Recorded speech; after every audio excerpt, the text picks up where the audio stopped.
The following is a presentation of FNX Network, fnx.network. On this episode of Casual Mode, Konami's Terrible, Awful, No Good, Very Bad 2015, NFL Draft recap of the first 3 rounds, and also some WWE news, the first round of the NBA playoffs. We've got tech news for you for the first time in forever, and as always, some silly news and dumb tweets. It's Casual Mode episode 12, and it starts now.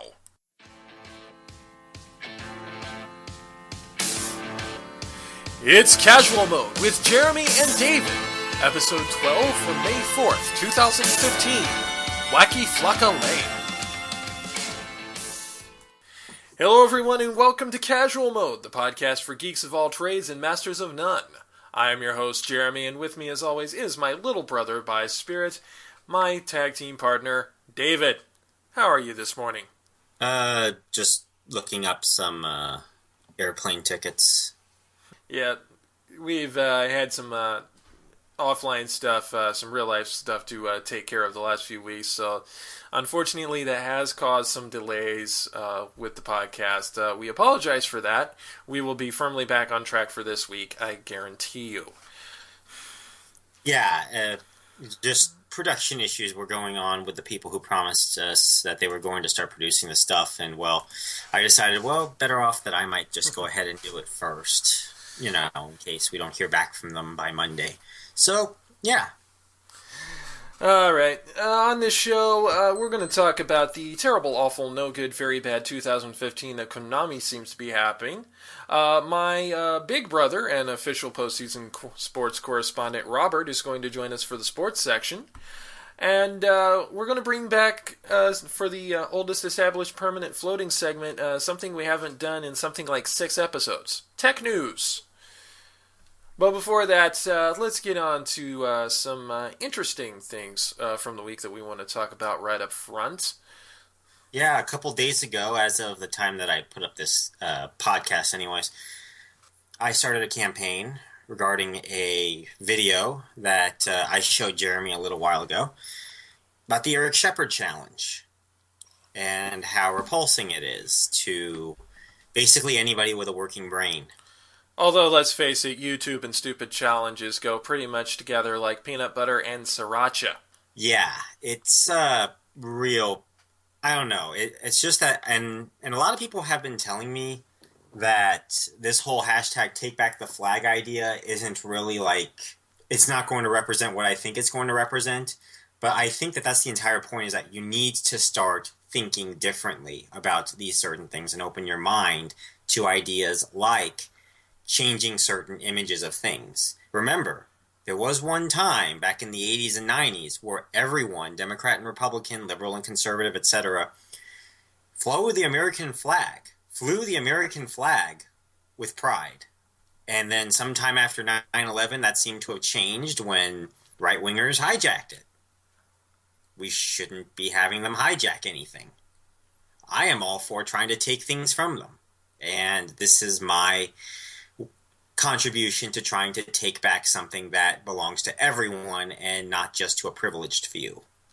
And in my case, I'm definitely behind this whole initiative here because in my experience, I've never really known the flag to be used except as kind of a, for lack of a better phrase, Christian jingoism symbol. So anything that can change that image to something a little more universal is something that I will, in fact, support.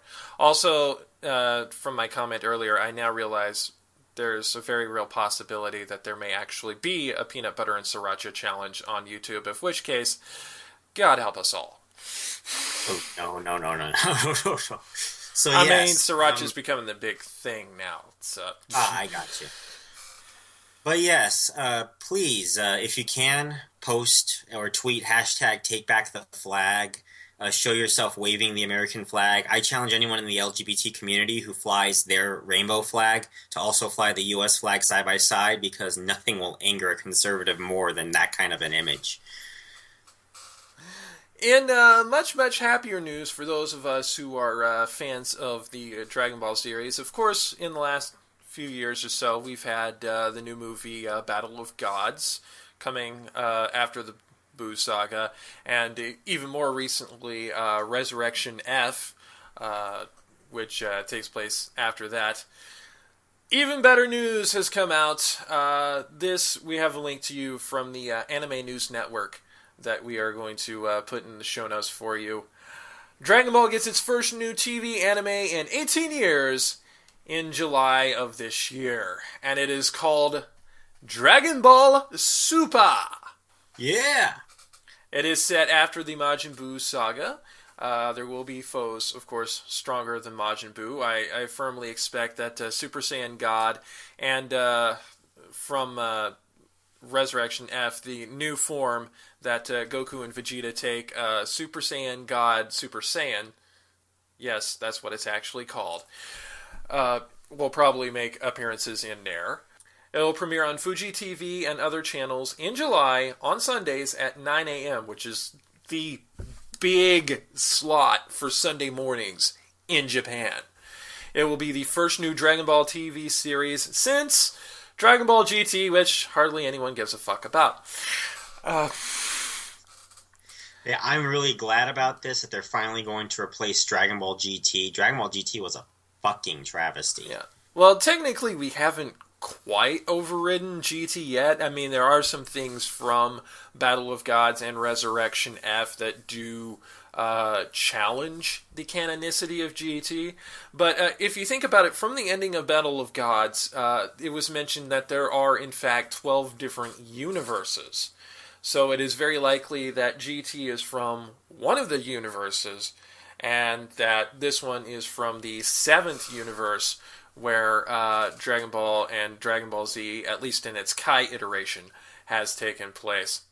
And even the better news, not only is Akira Toriyama, accredited as the original creator, but also he has a key role in shaping the story, much as he did for Battle of Gods and for Resurrection F. Very nice. Very, very nice. I think much of the reason why Dragon Ball GT sucks so bad is because it didn't have Akira Toriyama's vision into the actual show, so people felt like they were free to run whatever they wanted with it, which is why the first saga was so horrible. And I think, in my opinion at least, the last saga wasn't all that great either. Super 17 was Baby was but I mean, if the best that you got is then it's a lot of and a lot of, oh my god, what the fuck. Yeah. Although, if Battle of Gods is any indication, we are going to have Pan at some point. Of course, Pan also did briefly appear as like a 5-year-old at the end of the original Z, if I remember correctly. Yes. So we will eventually have Pan, perhaps not in her incarnation as it is, and hopefully we'll actually get to see a female Saiyan go Super Saiyan, which would be really, really nice. But yeah, Kai is wrapping up. They're in the Buu saga. So Kai is wrapping up, following the story here, and also following the events of Battle of Gods and Resurrection F. So, like I said, maybe Super Saiyan God and all the forms of Saiyan Beyond God are likely to appear. Which, by the way, if you haven't seen the designs for Super Saiyan God, Super Saiyan, yes, that's its real name. I'm just going to call it a Saiyan, Ascended Super Saiyan God, honestly. Yeah, or Super Saiyan God 2, you could call it that too. But it looks like Super Saiyan except blue. And me being a fan of the color blue, I like it. Although it does kind of bring to point, you know how Super Saiyan God had that kind of pinkish red color? And yes. I say sometimes it kind of looks like Kaioken. Uh-huh. If you think about it, Kaioken was taught to Goku by a god. Yeah. So, of course, Super Saiyan God would look like the Kaioken. They're both god-related transformations. Well, that would make a lot of sense, but then why would the Super Saiyan form of that be blue? Because blue is a color in Japanese culture that is heavily associated with the celestial and the heavenly. Ah, okay. So you take the red of Super Saiyan God plus the golden of Super Saiyan, and it becomes a very heavenly blue. I gotcha. And it's also a very, very bold choice for Toriyama because, unfortunately, in a role reversal to some of us here in Western cultures, blue is often considered a, quote, weaker color. Oh. Oh, like the old English times where pink was a guy's color and blue was a girl's color. Yeah, you know who we have to blame for that here in the West? And Whoa. I'm about to Godwin law this shit. Hitler. Oh. How come? That's weird. The pink triangle. What? The pink triangle that homosexuals had to wear. Oh, I got you now. Okay.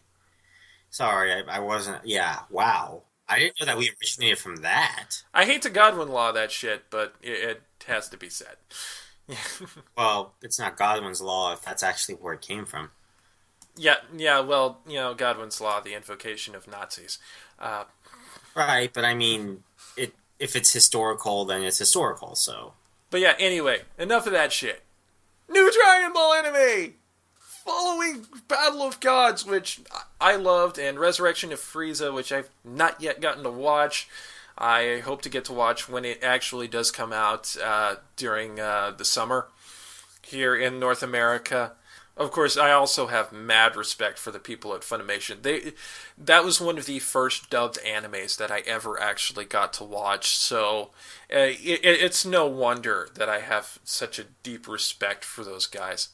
And of course, the entire Dragon Ball community does, and they show the same respect for their fans to the point where like Kyle Hebert and Chris Sabat have actually done some things to help out Team 4 Star's Abridge series.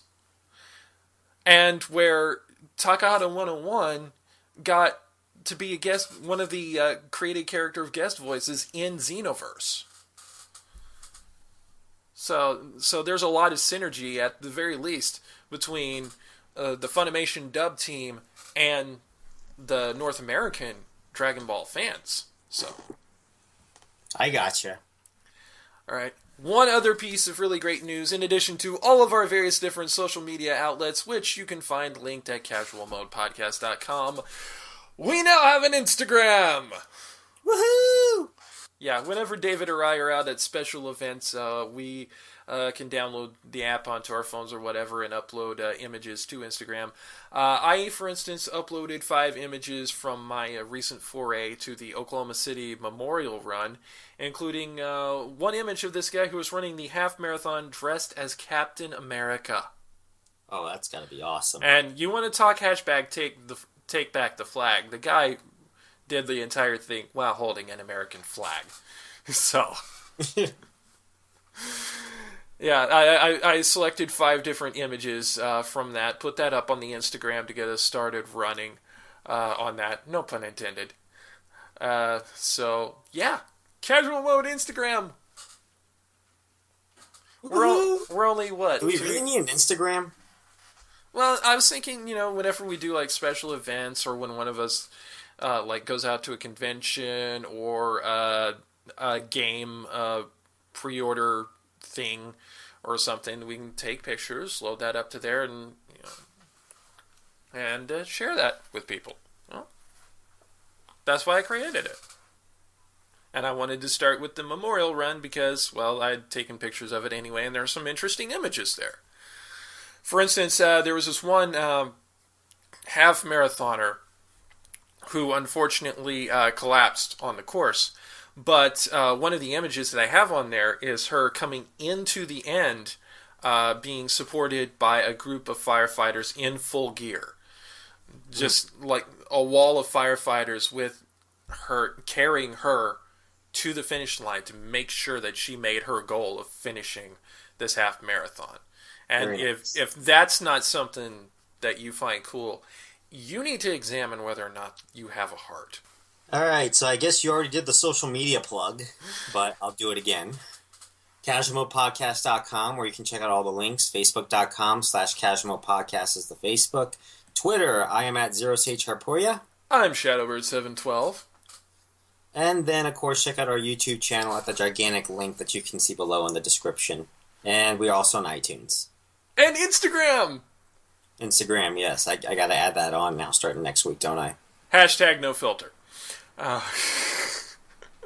No, seriously, I did not put any filters on any of those images. Gotcha. Alright, enough of that. Let's get on to talking about some video games, shall we?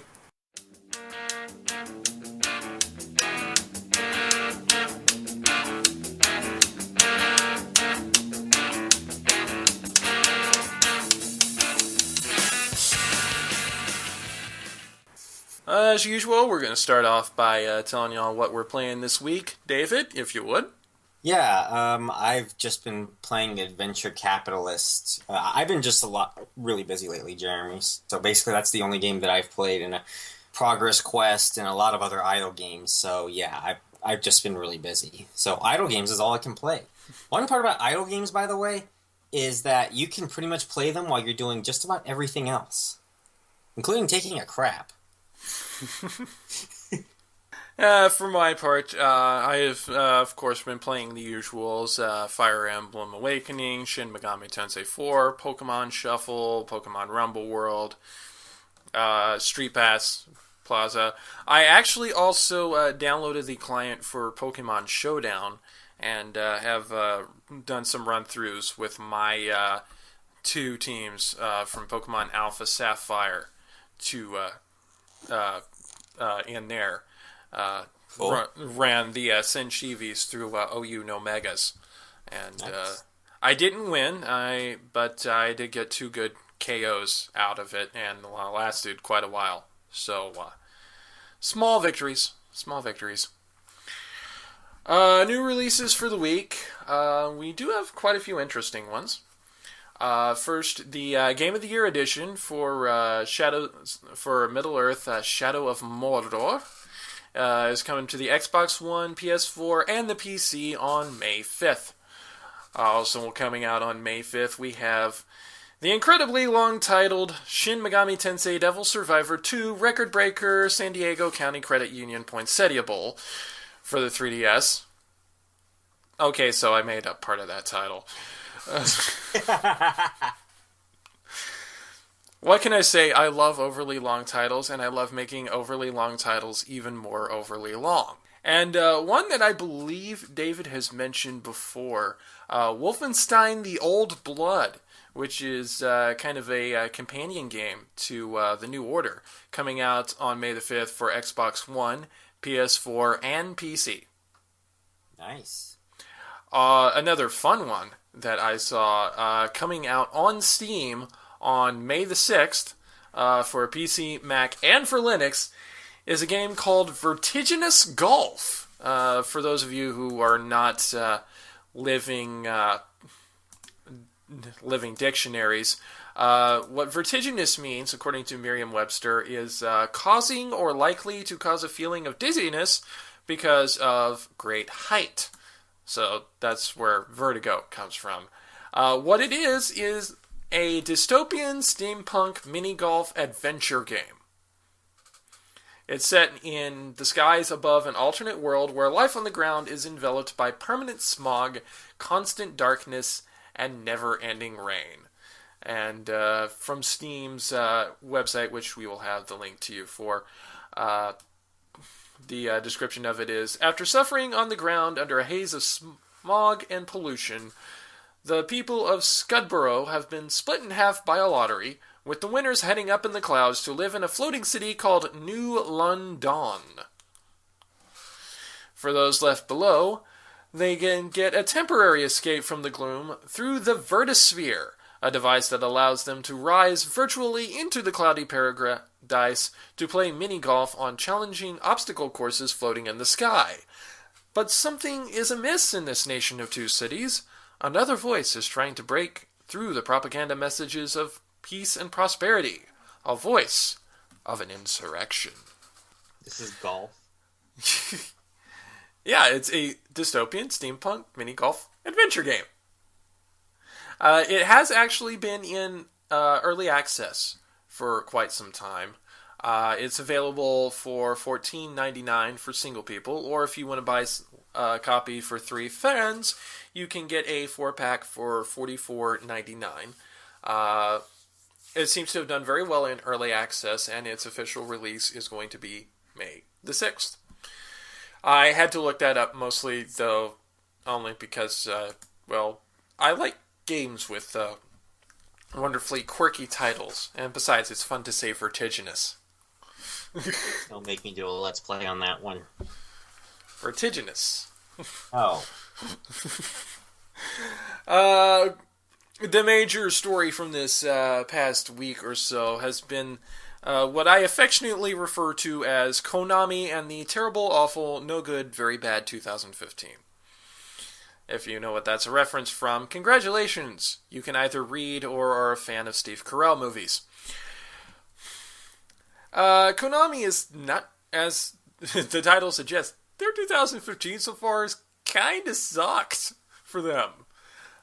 First, a little more than a month ago, they had a falling out with noted video game creator Hideo Kojima, most noted for the Metal Gear series, especially the Metal Gear Solid games. Also, and in addition to that, a game that he was helping working on with director Guillermo del Toro, who has done such movies as Pan's Labyrinth and one of my personal favorites, Pacific Rim. That game has now been canceled, and the playable teaser for it has been pulled from the PlayStation Store. Much to the chagrin of many who actually liked the playable teaser and were really looking forward to Silent Hills. But nope, Konami says, nope, not gonna do it. And actually the first person to reveal that Silent Hills was possibly being canceled was Norman Reedus, an actor who was involved with the project, who is best known for being on The Walking Dead. And if that weren't pain enough, Konami delisted itself from the New York Stock Exchange. They're still being publicly traded in Japan, where honestly their trading is making the most money, but even so, the fact that they have delisted themselves from the NYSE is kind of a sign that things not going so well at Konami. That's a pretty bad sign, yeah. And yeah, if Konami is really not doing all that great, for those of us who are fans of franchises like Metal Gear Solid, like Castlevania, or for those of us who are fans of some of their anime ventures, such as Yu-Gi-Oh! And by extension the Yu-Gi-Oh! Trading card game, this could possibly be a sign of doom and gloom. For Castlevania's part, there have been some people who are wishing that it inevitably gets bought by Nintendo. Of course, a lot of people say that for various different franchises that have been notably on Nintendo consoles, including Capcom's Mega Man franchise. But that hasn't happened yet. Another wish that some fans have had is that Hideo Kojima manages to get a crowdfund going where he can actually buy the rights to Metal Gear. Which, while not exactly similar, would not entirely be unprecedented because Keiji Inafune, the creator of the Mega Man series, did a very, very successful crowdfunding for a game of similar concept called Mighty Number 9. So, best of luck to Hideo Kojima. Konami, get your shit together, boys.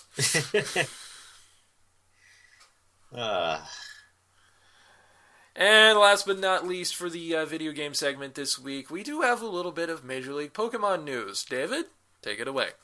Yes, well, Major League Pokemon 7 is going to be wrapping up in a few days. I'll put up the final results next week. But Major League Pokemon 8 has just been confirmed and announced for May 10th, 2015. On the card right now are 2 matches. The first one, of course, being the Zircon Region Championship between champion Alex Carbo and challenger Alex Cohen in what will be a rematch from Major League Pokemon 4, A Tale of Two Alexes. In the second match, we have a best of three, another best of three, I should say, because the championship is also a best of three, where Wayne Trimnell, the Dragon Gym leader of the Xenos region, will take on one of the heads of the Pure Battle, Jason Pennyworth, with the following rules being: the first match will be Smogon OU, the second match will be VGC rules, Video Game Championship doubles, and they will decide the third matchup. We will talk about that on the next podcast. All and more on Major League Pokemon 8 Getting Gallade, coming up May 10th. I would ask where you came up with that particular pun, but then again, I know where you came up with it because it was my suggestion. Yes, it was. And that's Major League Pokemon news. And who knows, I may have some more ideas for you, but well, I'm starting to run out myself. Once I get to 10, I don't know what I'm going to do. It's the Pokemon series. They are made for puns, man. Anyway, that's video game segment for this week. In a little bit, we are going to have my big brother Robert, our official postseason sports correspondent, to join us to talk sports.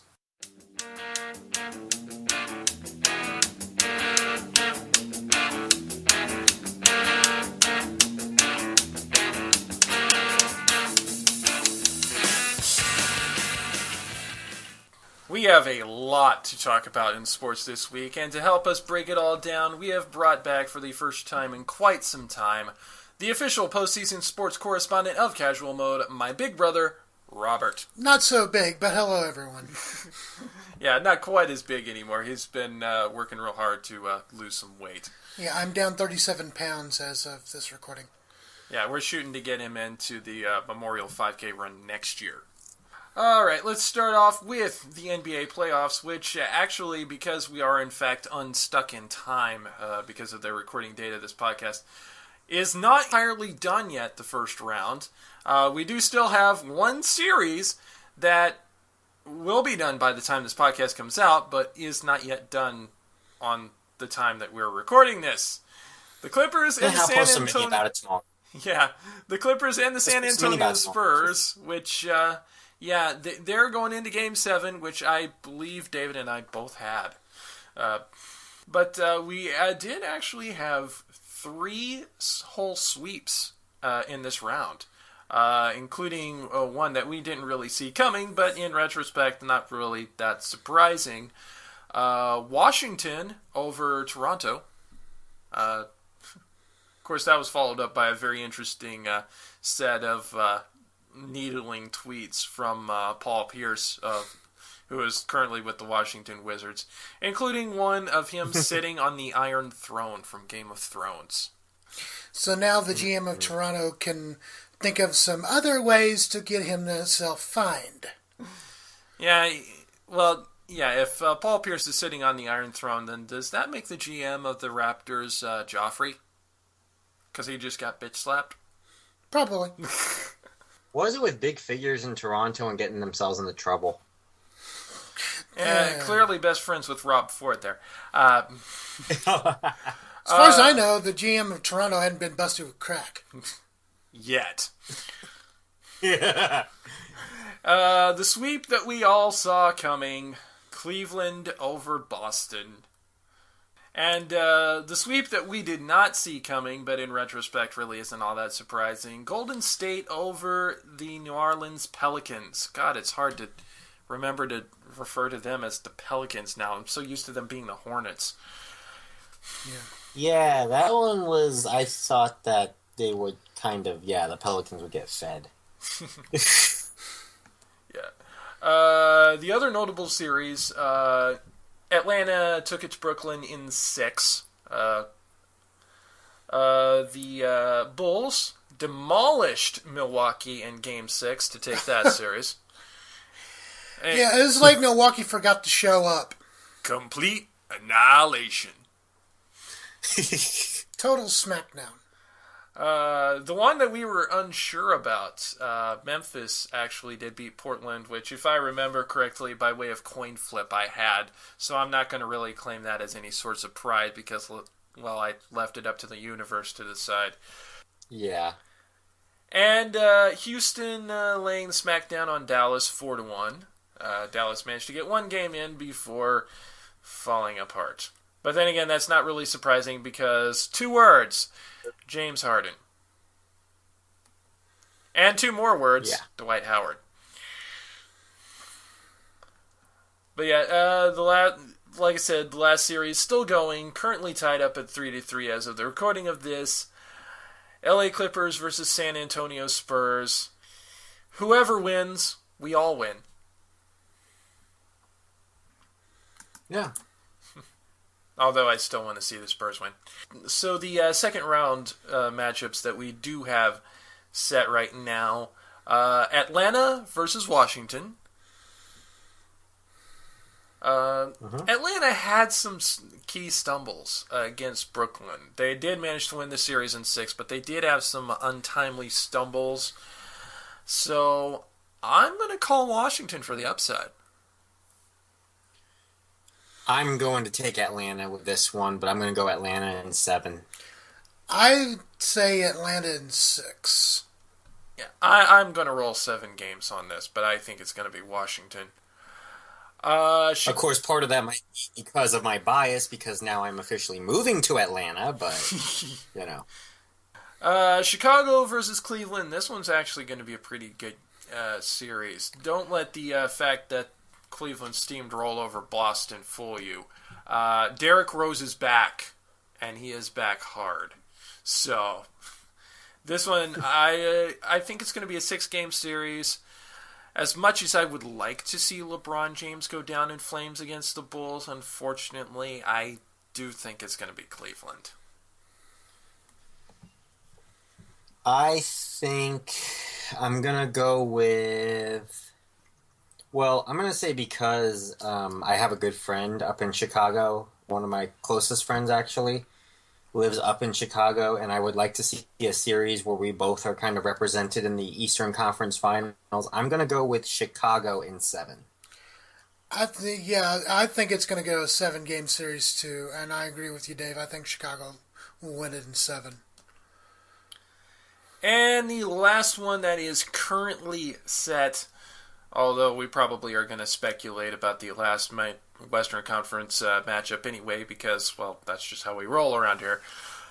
Golden State and Memphis. This is going to be a really good series. It is going to go at least 5, possibly even 6. But the Golden State Warriors, they've just been clipping along at too great of a pace this season.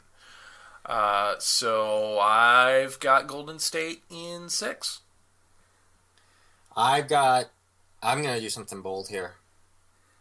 I think that even though Memphis did extremely well against Portland, it's starting to look like Golden State is just unstoppable. They impressed me so well against the Pelicans. I'm going to say Golden State sweeps. Ooh. Yeah, I'm going to pick Golden State in 5. Memphis may squeak one game at the so-called Greenhouse, but I think Golden State sweeps it. And now for the fun one, we get to figure out who we think is going to take on Houston and make our decisions by there. The way this series has been going, it's been very, very back and forth between the Clippers and the Spurs.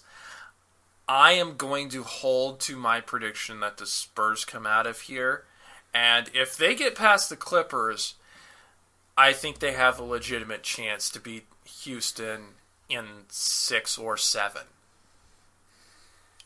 San Antonio shows a lot of magic in the first round, so I think that they will get through and beat the Clippers. But in the second round, some of that magic tends to disappear. Houston's going to win this one in 5. I'm going to pick San Antonio in 6.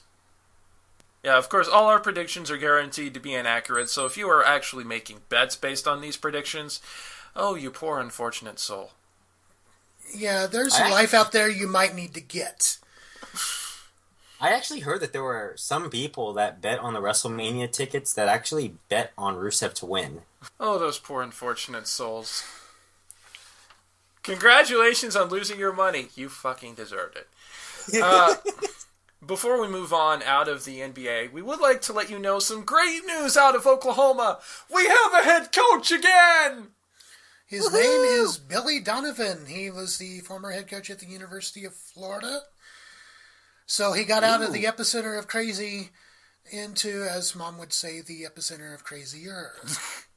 Give us some credit. At least now he only has to scout 29 teams instead of, 300. Yeah, also give him some credit. Oklahoma City is not Tallahassee. True. Yes, that's true. But yeah, he is going into what many analysts have considered the best job opening to get, the greatest position for someone to hop into, especially coming out of college. And by all accounts, at least Kevin Durant is on board with rolling the season with Billy Donovan. So I'm not going to say necessarily a confirmed championship contender next year, but if they make a Golden State type run, I would not be surprised, especially if everybody is healthy. Yeah, I was going to say it all hinges on if everybody is healthy, gets through there and gets healed up and everything. And of course, during this whole season, everybody's going to be praying repeatedly and clutching their rosaries every Thunder game that Kevin Durant will be back next year. Or be back the year after that. Because after this next season, he's a free agent. After that season, Russell Westbrook is a free agent. Ooh. So, hopefully this turns really great. Otherwise, this could turn really ugly. So Mr. Presti is going to be burning a lot of midnight oil. Yeah. But at any rate, I have good hopes for Billy Donovan. I just hope that the Oklahoman actually gives him the benefit of a doubt and doesn't lay into him in 3 years like they did Brooks. I'm crossing my fingers for those of you not. Yeah. Knock on wood there. Of course, the biggest event in NFL from this weekend, and of course the biggest of the events that actually matter, aside from the NFL playoffs, is the NFL draft. NBA playoffs, not NFL playoffs. Anyway, NFL draft. We've already had 3 rounds actually in the books that we are going to be talking about. And really, the most surprising part of the first round is that there weren't any surprises in the first round. No, everybody on ESPN radio was predicting there would be a lot of trades. Particularly centered around the second pick. Yeah, neither the first nor the second pick were traded. As expected, the Buccaneers took Jameis Winston, so good luck with that Heisman curse. And at the number 2 spot, the Tennessee Titans took Marcus Mariota, which he was in Hawaii with his family instead of actually being at Chicago. And Jameis Winston was with his family as well. But when the cameras went to show Marcus Mariota there with his family, well, let's just put it this way. Somebody got laid Thursday.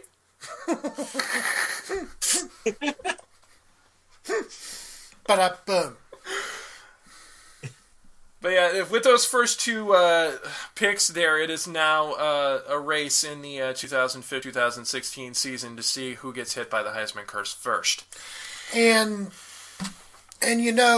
with Tennessee picking Mariota as the second, the expectation that Tennessee basically mortgaged the farm to make sure Mariota is ready for game 1, which ironically is against Tampa Bay.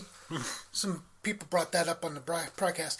But ESPN's Trent Dilfer said that they shouldn't pressure him to start game 1, to which I said, shut up, something to that extent. Like I said, if they drafted you, the second overall pick, you're kind of expected to be ready game 1 of the NFL season. Yeah. Although, if both Jameis Winston and Marcus Mariota are starting for the first game of the regular season, you know what needs to be the soundtrack for that game? Ted DiBiase's intro? No. Navras from Matrix Revolutions. And I probably butchered that Sanskrit, so if there's anyone out there who actually knows Sanskrit, I apologize. But yeah, like I said, there's really no surprises, at least in the first round, and there were 0 trades until the 15th pick. And also, there were only two quarterbacks taken in the first round were taken on those first 2 picks. Wow. Yeah, there were no other quarterbacks taken. Looking at the second round, it looks like a lot of defense actually was taken on the second round, along with some linemen, tight ends, and receivers. A couple running backs here and there. And you note right there, it's the 20th pick, 52nd overall. Oklahoma did finally get one drafted, Jordan Phillips, to Miami. Nose tackle. That was a pick traded away from the Eagles. Also the third round has taken place here.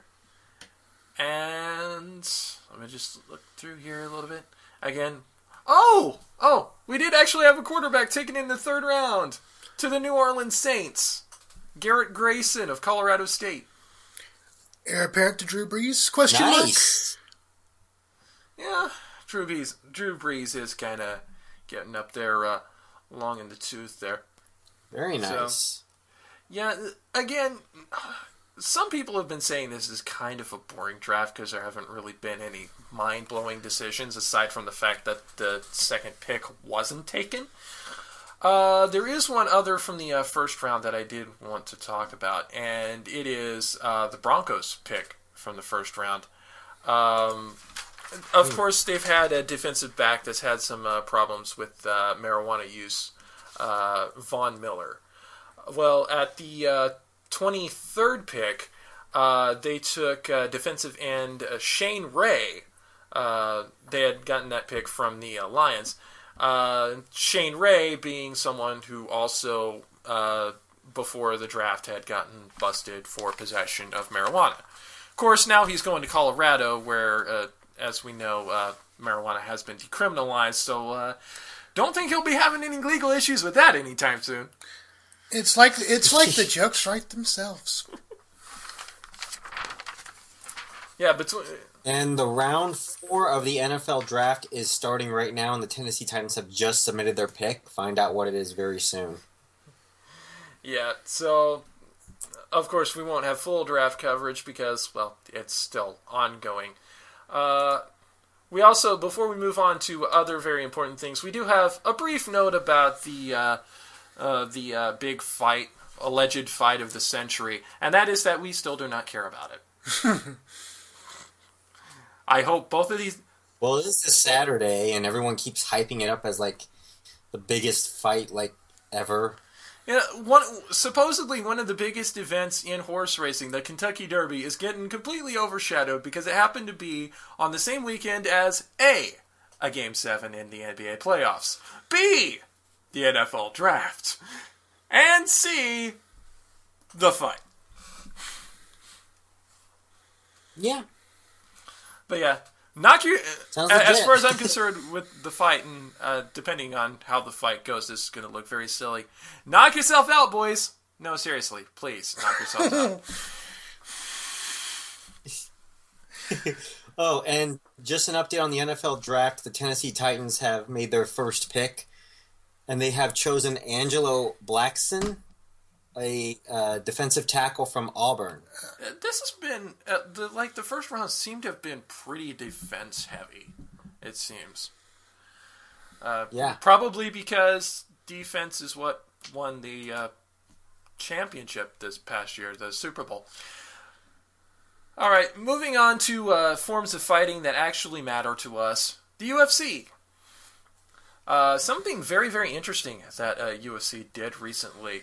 Their light heavyweight champion, John Bones Jones, has had a lot of controversy and public relations nightmares around him ever since he got the belt. And after a recent incident in which Jones got into a hit-and-run accident that left a pregnant victim with, thankfully, no more than a fractured arm and a wrist, UFC stripped him of the title. And it has also been announced that at UFC 187, there will be a fight for that light heavyweight title belt. Not an interim championship, but the actual undisputed championship between Anthony Johnson and Daniel Cormier. Former Oklahoma State wrestler. And we've got various different MMA pros have been reacting to it, and most of them, and including the commentators like Joe Rogan, have been saying that Dana White absolutely got this decision right. Because, I mean, it's not an isolated incident with Jones. He's had various different problems, and this is just basically like the worst of it. So, you know, it takes a lot in MMA or boxing or whatever to get your title stripped from you, and Jones crossed that line. I was going to say, you have to be a special degree of mess up to do that, and congratulations, John Bones Jones, I guess. You earned that degree. To his credit, though, at least looking from his Twitter account, Jones does recognize how fucking stupid he was.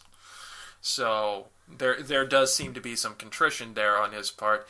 And maybe at some point in the future, once he's gotten his life sorted out and everything, he will absolutely have another chance to contend for the light heavyweight championship and thus make the truly an undisputed belt.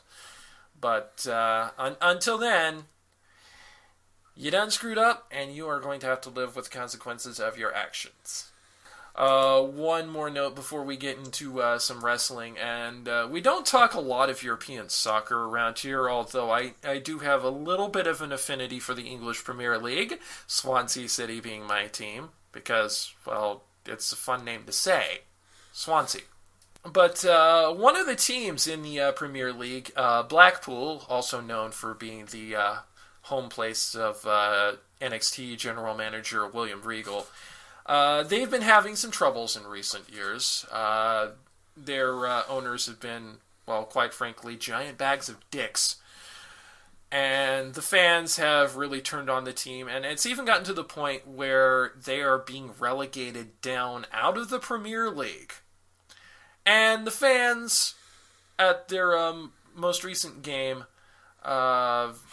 versus Huddersfield Town, decided to invade the pitch altogether, including someone who was on a mobility scooter. I had to take some courage to, drive a hover around onto the pitch. There were flares and smoke bombs, and like I said, there's even video here of it that was shared via Twitter, and they were chanting to the owners, "Get out of our club, get out of our club, you greedy bastards, get out of our club." Clearly directed at the Oyston family. What is this, Little Rascals? Pretty much, yeah. Directed at the Oyston family, who, again, are the owners of the Blackpool club. And here are just some of the things that have been perpetrated by the Oyston family. Beyond shady financing problems, Carl Oyston has called supporters retards. Yeah. Boy, you're an idiot. Issued a bizarre open letter to foreign investors that made him look wildly unprofessional. removed a popular statue from outside the grounds without notice after fans planned to hang protest scarves and banners on it. And his father, Owen Oyston, was convicted of rape in 1996. And so he couldn't travel to meet with the club's foreign investors. This guy makes Donald Sterling look like a Boy Scout. Yeah, they've owned Blackpool since 1988, and pretty much that club has been going downhill since then. And now we are in full fan rebellion, which, to be fair, this is probably not all that much of an isolated incident in European soccer. I mean, let's face it, European soccer fans can get pretty damn crazy.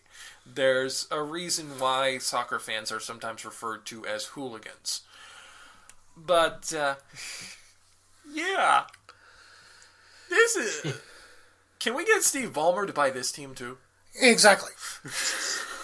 I mean, I'm sure he has the money. I'm sure he has a few cents laying around, or a few $100 laying around the couch somewhere. And as I mentioned some time ago with the Clippers deal, Steve Ballmer is not exactly a level-headed guy himself. That's putting it mildly, bro. I used to have a nickname for him called Steve Balmy.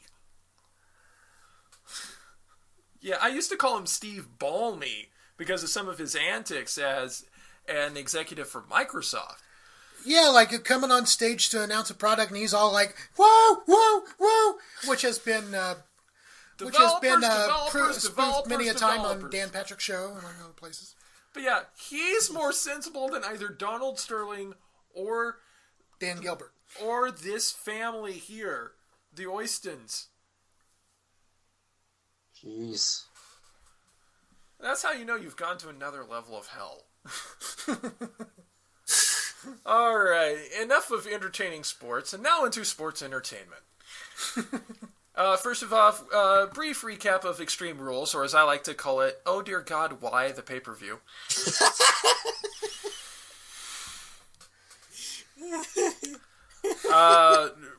Brief recap of the matches of the night. First of all, Law Cena wins. Of course. Also, I know I say this a lot, but why do cage matches have escape rules? It's designed for shenanigans. Just lock them up in the cage, put a freaking chain on the door, and let them beat the hell out of each other. Assigning a guardian of the gate would be considered shenanigans, to be perfectly honest with you. I was going to say, err on the side of caution, I guess. But yeah, the cage is supposed to keep everybody from a certain stable out while you face this one person head on. And then you put one person from that stable as the gatekeeper. Mm-hmm. Sounds legit. Also, actually the Divas match was not all that great, although I do have to say I miss Paige. Get well soon, Paige. Please get well soon. I mean, for the love of God, it looks like Naomi had stolen Zero Suit Samus's jet boots. I'm still trying to figure out exactly what she's trying to be. I mean, that gimmick of hers is just kind of... Sasha Banks light? I don't know. And can somebody explain to me, how in the hell did the Bella Twins turn face? When did this happen? They turned face when they actually proved themselves to be entertaining wrestlers. Maybe when one of them married Daniel Bryan. I forgot which one is married to Daniel Bryan. That wasn't it. It's Brie Bella Bryan. Okay. I remember that because it's all alliteration. Okay. P-Port's hot, P-Port's cold, P-Port's on top of that, I'm talking about, it was just like in a matter of 2 weeks they went from heels to faces just because they're facing a diva who just turned heel from face. I'm not going to complain. Bella Twins are great. Naomi, take her leave. Yeah, the other Roman Reigns versus Big Show was actually a really damn entertaining match.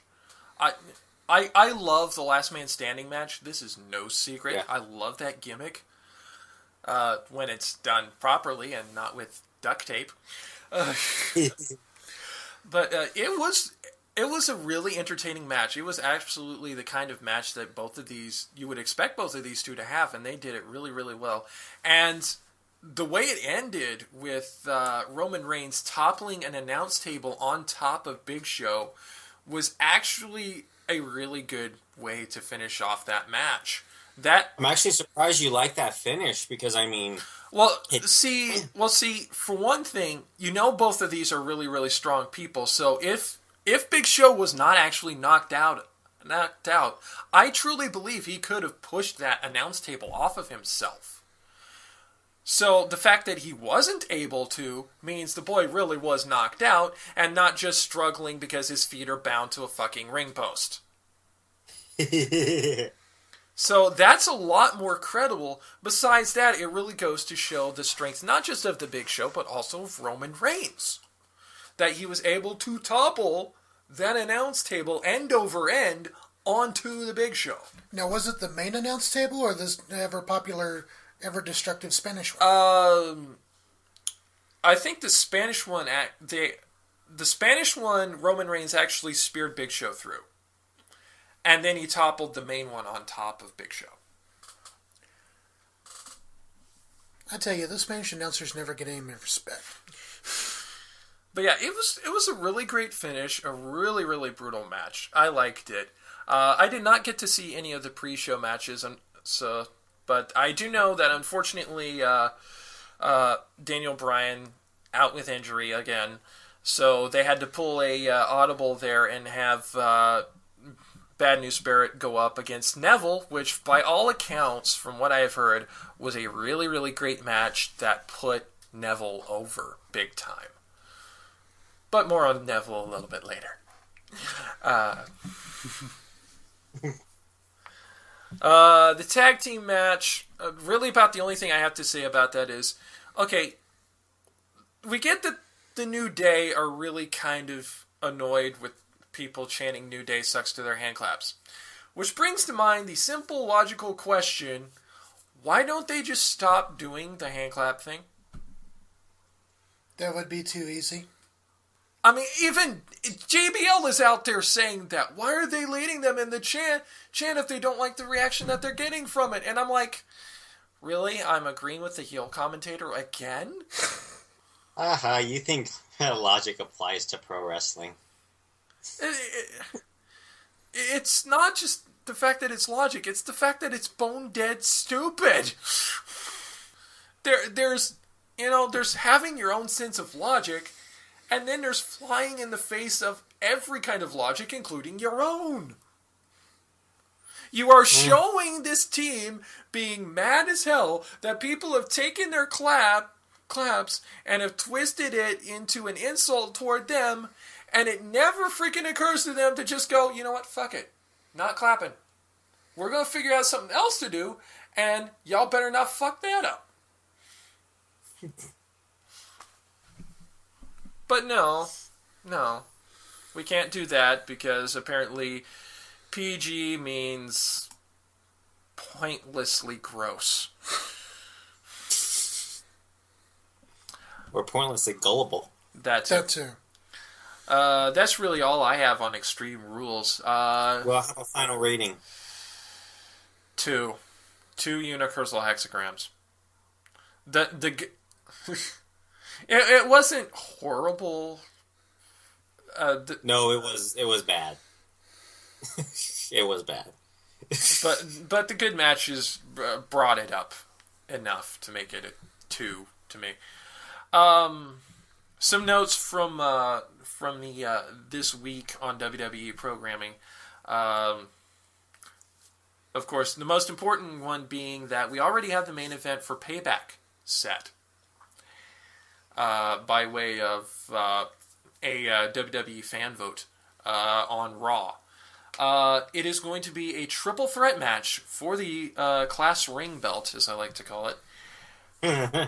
Triple threat: Seth Rollins, the champion, versus Randy Orton, versus the smugness of Roman Reigns.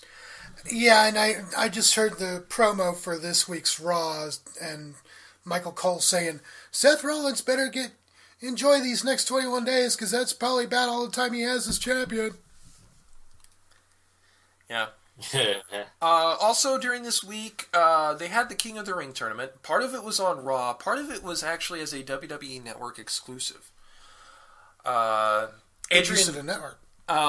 As I mentioned, as I alluded to earlier, one of the competitors actually was Adrian Neville. He actually made it to the finals against Bad News Barrett, which, if I remember correctly, Bad News Barrett ended up winning. I hope to God this doesn't mean he plays up the whole King gimmick to the hilt, as has very often happened after King of the Ring. See Booker T. There are very few, well, not only Booker T, but there are very few people who have won the King of the Ring who haven't done that shit.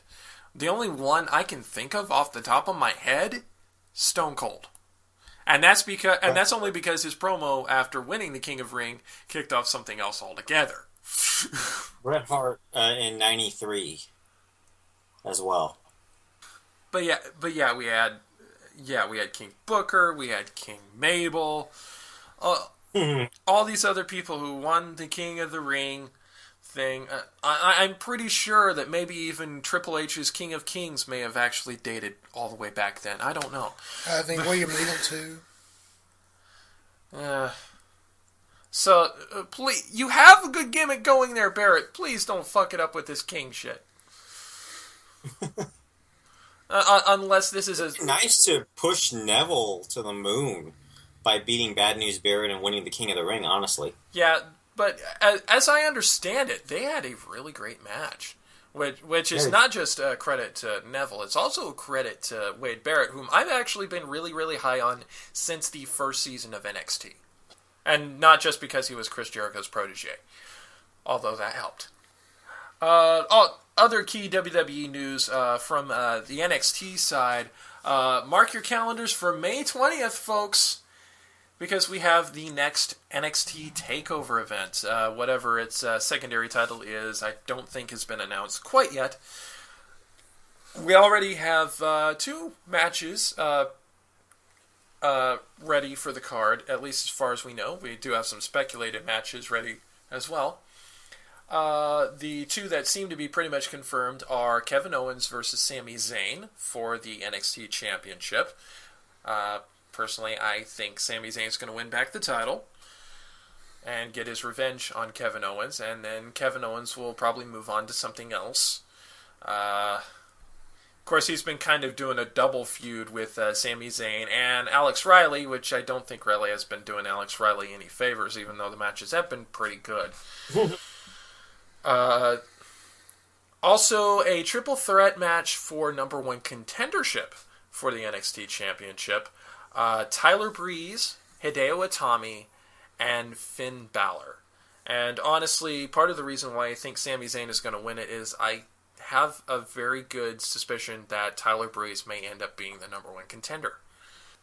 Mostly because, let's face it, Hideo Itami is not very long for NXT. Probably going to get called up before too long. Especially considering his appearance at WrestleMania. A couple of matches that I think are likely to happen at TakeOver, but I have not yet been confirmed. As a result of events from Dana Brooks versus Bayley, which, by the way, was actually a pretty great match. Dana Brooks does already look like she's definitely improving in the ring. Having Bayley in there with her, of course, definitely helped because Bayley's pretty darn good herself. It looks like we're probably going to have a Divas Grudge match between Bayley and Emma. Another one? Yeah, well, definitely a bigger one, because I know we had one on NXT proper a couple of weeks back, but there's going to be a really big one, I think, on the TakeOver event between the 2. I better hope so, because that first one was really awkward. Well, yeah, part of it was Emma taking her old gimmick and kind of being half-assed sarcastic with it, which really was awkward. They really need to give her like a new intro, new music for that. And the other one that I suspect is going to happen because of promos that have been happening, and I really am excited to see, whether it happens at TakeOver or at any other time. Rhino versus Baron Corbin. And it makes sense. Both of them have been really wrecking their way through the NXT. Baron Corbin looks really, really great. I like his finisher because it reminds me of a finisher that I had in my e-wrestling days. To the point where if I ever get WWE 2K15 and I get Baron Corbin as DLC, then I could create a character with the End of Days and not have to create my own finisher anymore. But, we've already had Rhino put over Sami Zayn in recent weeks in a match for the number one contendership. So, I honestly think Rhino will put over Baron Corbin, which, again, I'm happy to see because I really, really like Baron Corbin. I was going to say, Rhino's been around a while. Yeah, and honestly, I think part of the reason why he's in NXT outside of the kayfabe reasons for him is to help put over the talent there. And who better than the last ECW champion? Before it got taken over by WWE. Yeah. Some melancholy news from wrestling from this past week. Wrestling legend and the man behind the AWA, Vern Gagne, passed this past week. Of course, without him, we wouldn't have such great wrestlers as Hulk Hogan. Shawn Michaels was in AWA. So many wrestlers that came out of AWA into WCW and WWE that got their start with Vern Gagne. He truly was a legend in sports entertainment, just from the careers who got started from him. And he had a really auspicious wrestling career himself. He wrestled well into his 50s. His son wasn't that great, but we'll forgive him that because, well, nepotism and wrestling go hand in hand. See McMahon's. But he definitely left a great big impact on wrestling. And anyone who loves wrestling, who has watched wrestling, who cares about wrestling to any degree is definitely feeling this loss. Heck, it even yesterday made the Happy Trails on ESPN's Pardon the Interruption. They talked about that during their little ending thing. So even outside of the wrestling community into proper sports, he is well known and his impact is undeniable.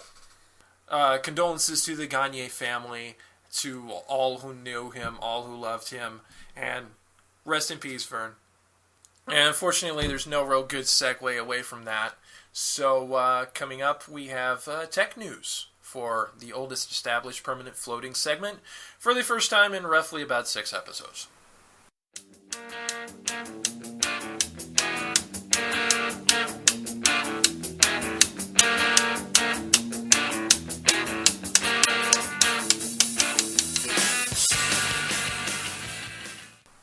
Well, it's been too long since we've done the tech news segment, and we think it's just about time to do that because, well, there's probably been a lot happening in tech over like the last 6 weeks or so.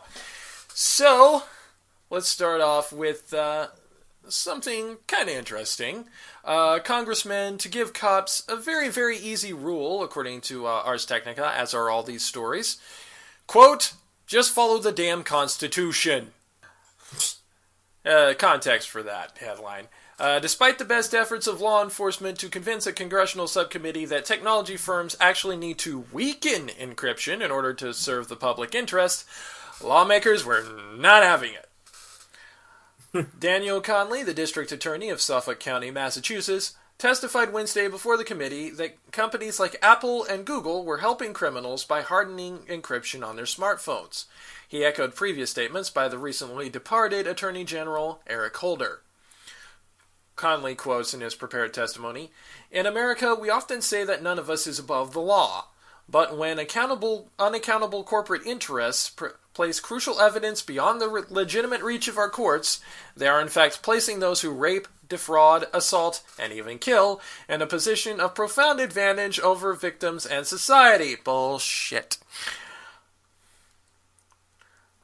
Representative Ted Lieu, a Democrat from California, who described himself as a, quote, recovering computer science major,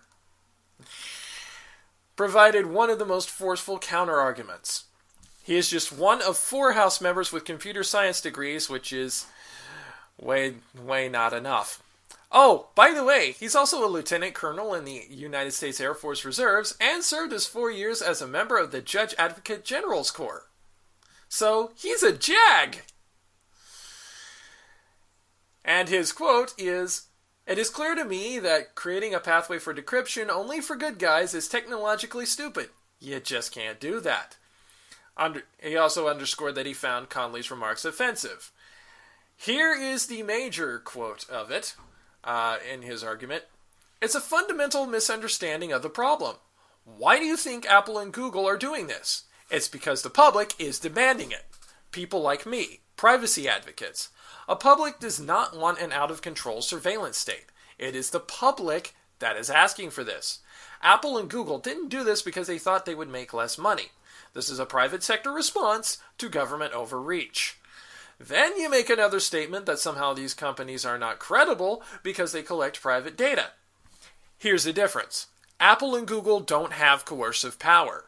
District attorneys do. The FBI does. The NSA does. And to me, it's very simple to draw a privacy balance when it comes to law enforcement and privacy.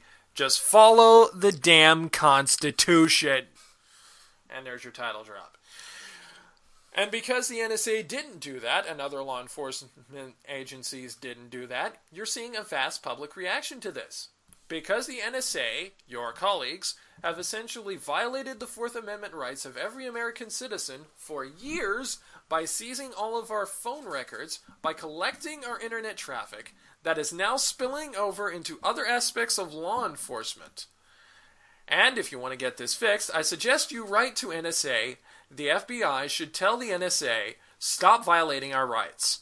And then maybe you might have much more of the public on the side of supporting what law enforcement is asking for. Then let me just conclude by saying I do agree with law enforcement that we live in a dangerous world. And that's why our founders put into the Constitution of the United States, that's why they put in the Fourth Amendment. Because they understand that an Orwellian, overreaching federal government is one of the most dangerous things that this world can have. Hashtag shots fired. Yeah, I'm wondering if the police at least the police that responded to this had ever watched any futuristic movie in the history of, ever. And he directly invoked George Orwell. 1984! I was actually going to mention that. Do you really think that this society of 1984 was a very favorable place to be? No! Even the people and the characters think that it sucks. They just don't have anything that they can do about it because it's too late. But we're not there yet. We can stop that from happening now, and it starts by people like Conley finally realizing that, hey, maybe we're overstepping our bounds just a little bit here. And to the guys that are doing the Eric Shepard challenge, yeah, here's an example of one guy trying to do that right now, by the way.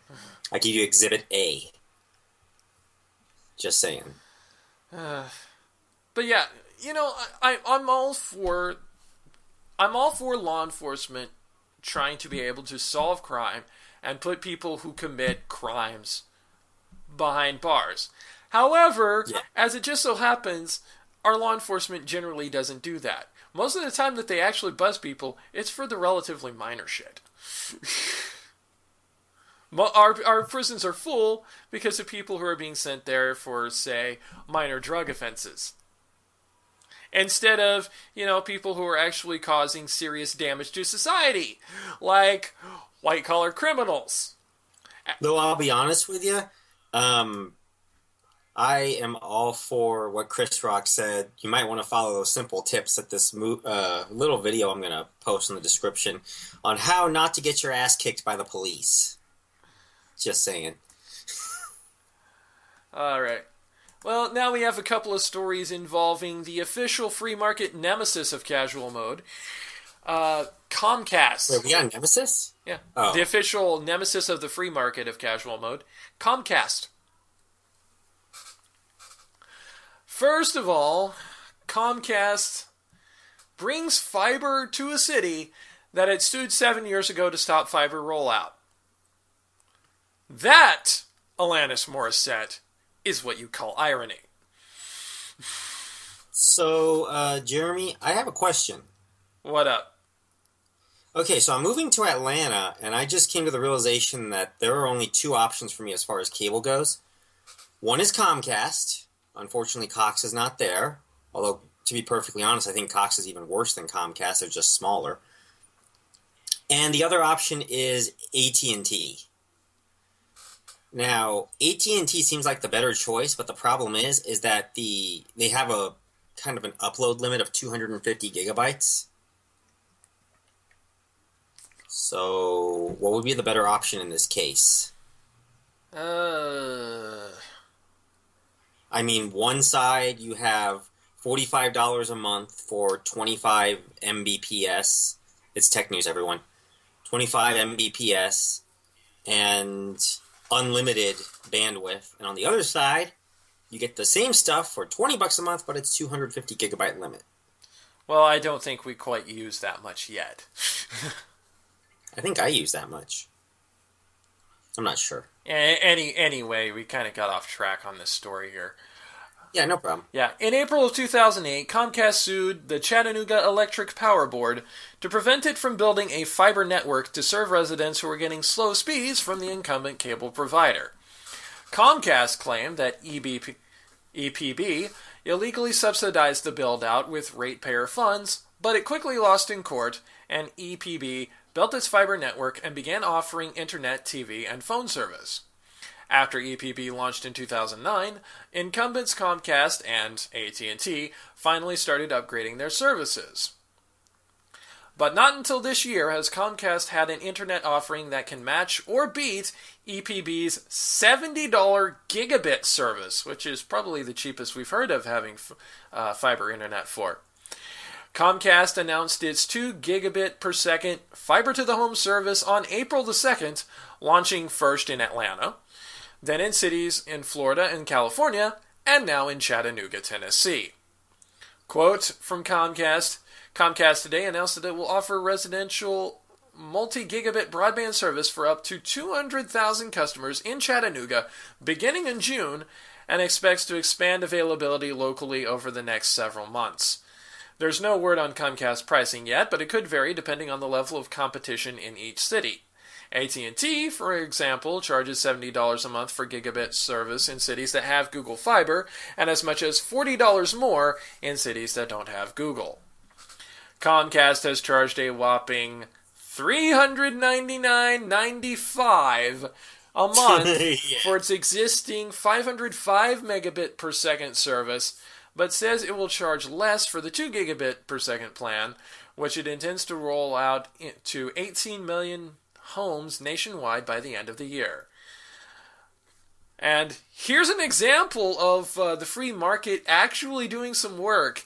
Of course, Comcast had little interest in upgrading its Chattanooga network when it had faced no real competition. But as soon as the Electric Power Board stepped up and upgraded itself to fiber, Comcast started fighting. Yep. And these are the people who are trying to hide behind the free market when they are completely acting in opposition to the free market. You see why I call them the free market nemesis? Yeah, I get that. So, you think I should go Comcast or AT&T then? After this story, I'm thinking maybe AT&T. Is that really the only two options in Atlanta? I believe so, yes. Double check, see if there's like a smaller regional ISP somewhere. I'll take a look. If there's something that offers the same type of service, yeah, I'll take a look. Yeah. By the way, last note on this story. Uh, yeah, last note on this story. Comcast isn't necessarily finished with its attempts to fight off competition either. Last year, the company CenturyLink accused Comcast of trying to prevent it from gaining reasonable franchise agreements in multiple cities where Comcast operates. Just this week, CenturyLink won an initial approval to compete against Comcast in Minneapolis, but the city's franchise agreement with CenturyLink indemnified the city against lawsuits in case Comcast decides to sue. Which means, yeah, you can compete, but if you get sued by Comcast, we're not going to bail you out. Fuck you, Minneapolis. Glad I did not move in there. Too cold anyway. Some of the people up there are nice, but apparently their government is shit. They did elect Jesse Ventura, so... That was before he went crazy, though. Anyway, the second story related to Comcast is that Comcast apparently plans a YouTube-like online video service. These stories are still from Ars Technica. Comcast is planning a nationwide online video service with short-form content to compete against YouTube. Comcast... I got a question. Are they going to charge you a subscription of $99.95 a month? I have no idea, but here's the thing. Comcast also had a Netflix competitor that apparently cannot survive on its own. Yeah, Comcast apparently has been working on this project for at least a year and a half, but decided not to move forward until after the government finished reviewing its proposed Time Warner Cable merger, which, from recent reports, they have given up on since the Fed said, fuck you, no. Yeah, they've had some problems, like I said, with a Netflix competitor, but apparently by making the service more like YouTube than Netflix, Comcast would avoid the problem of securing nationwide programming rights from the biggest content owners. Last year, Comcast said that cable companies have not found a viable business model for launching online video outside of their cable territories, partly because of the difficulty of obtaining national programming rights. This is why you do a little something that Netflix has been doing called encouraging original content. Oh, by the way, that's something YouTube does too. And look how well they're doing. YouTube is now 10 years old, and Netflix is doing quite good now. Especially with original content like House of Cards. I believe they also had an original... They had the original content, the series Dead... Oh, God, what was it? From Dusk Till Dawn, a series based on the movies by the same name. That they actually basically retold the story of the first movie as a series. I've watched it in its entirety, and I'm not much of a horror guy, but a very good friend of mine encouraged me to watch that. Which, by the way, shout out, Labby. You're an awesome lady. More recently, Daredevil. The Daredevil series, Netflix original. You know, YouTube has original programming now. Or YouTube's had original programming for years from various different channels. Yahoo, they brought back Community, among other original stuff. So they're growing their brand there. Instead of trying to worry about getting licenses, encourage people to create shit, Comcast. No kidding. Also, don't be a dick to your customers. Yeah, I'm going to have to find someone else. I don't want to do Comcast when I get down there. And this Ars Technica story even says that Comcast, in order to be successful, would have to appeal to the kinds of video creators who upload video to YouTube in order to create demand. Videos would have to be free and supported by ads, or delivered via subscriptions, which, by the way, YouTube has been kicking around a subscription option for some of their channels too. It is not going to become a universal thing. There are still going to be free channels, and as long as it's viable for us to do, casual modes is still going to remain free no matter what. But Yeah, I don't see why anyone would want to pay to hear two guys talk for 3 hours. Yeah. Although if YouTube starts having some like original series akin to like what Netflix is doing, then yeah, I can see the subscription model actually being worth its salt there. Some good news out of Microsoft, which is not something I'm used to saying very often. Microsoft announced a four-pronged effort to bring developers and their apps to Windows at its Build conference. One of these prongs, a way for web developers to present their sites as apps, was already announced at Mobile World Congress earlier in the year. The second prong is logical, but not altogether surprising.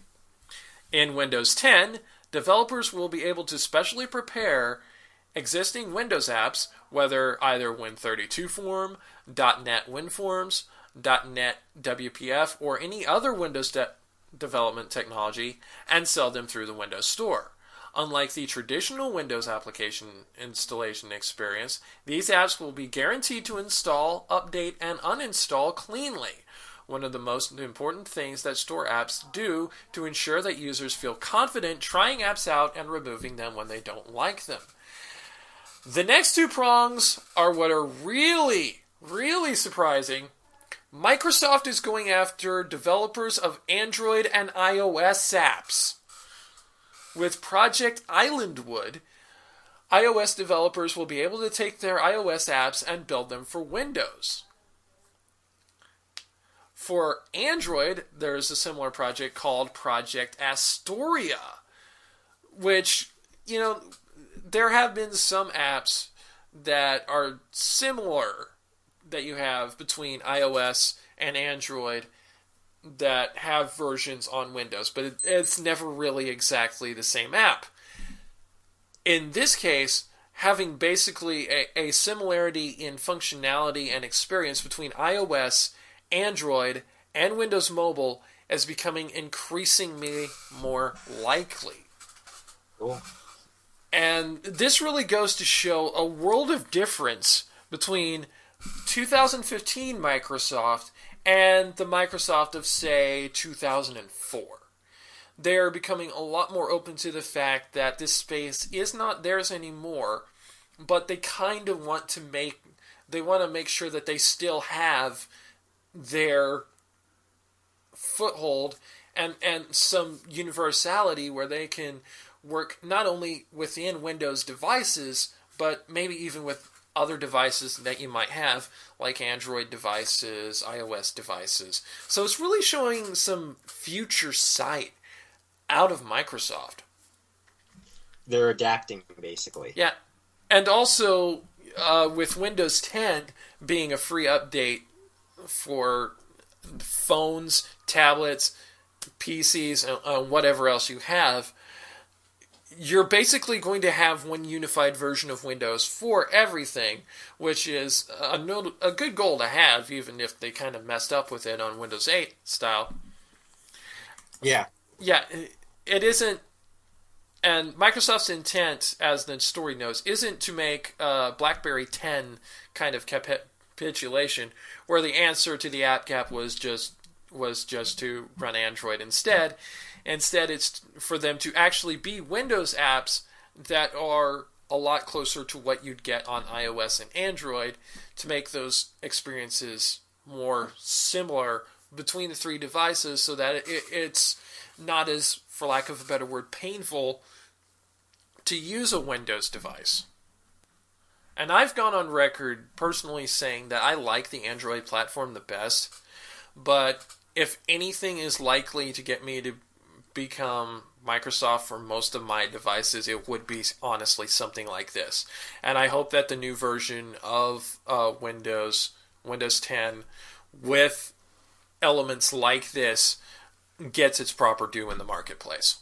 Same here. I'm going to be downloading Windows 10, that's for sure. We technically could have done this in the video game segment, but I wanted to drop this down into the tech news just to make sure we filled out this segment a little bit. There was a recent game Kickstarter from X-Rare devs that is kind of a spiritual successor to the Banjo-Kazooie franchise, which is now owned by Microsoft. Its name is Ukulele, and it surpassed its Kickstarter goal within 40 minutes. Wow. Yeah, their goal was to launch £175,000.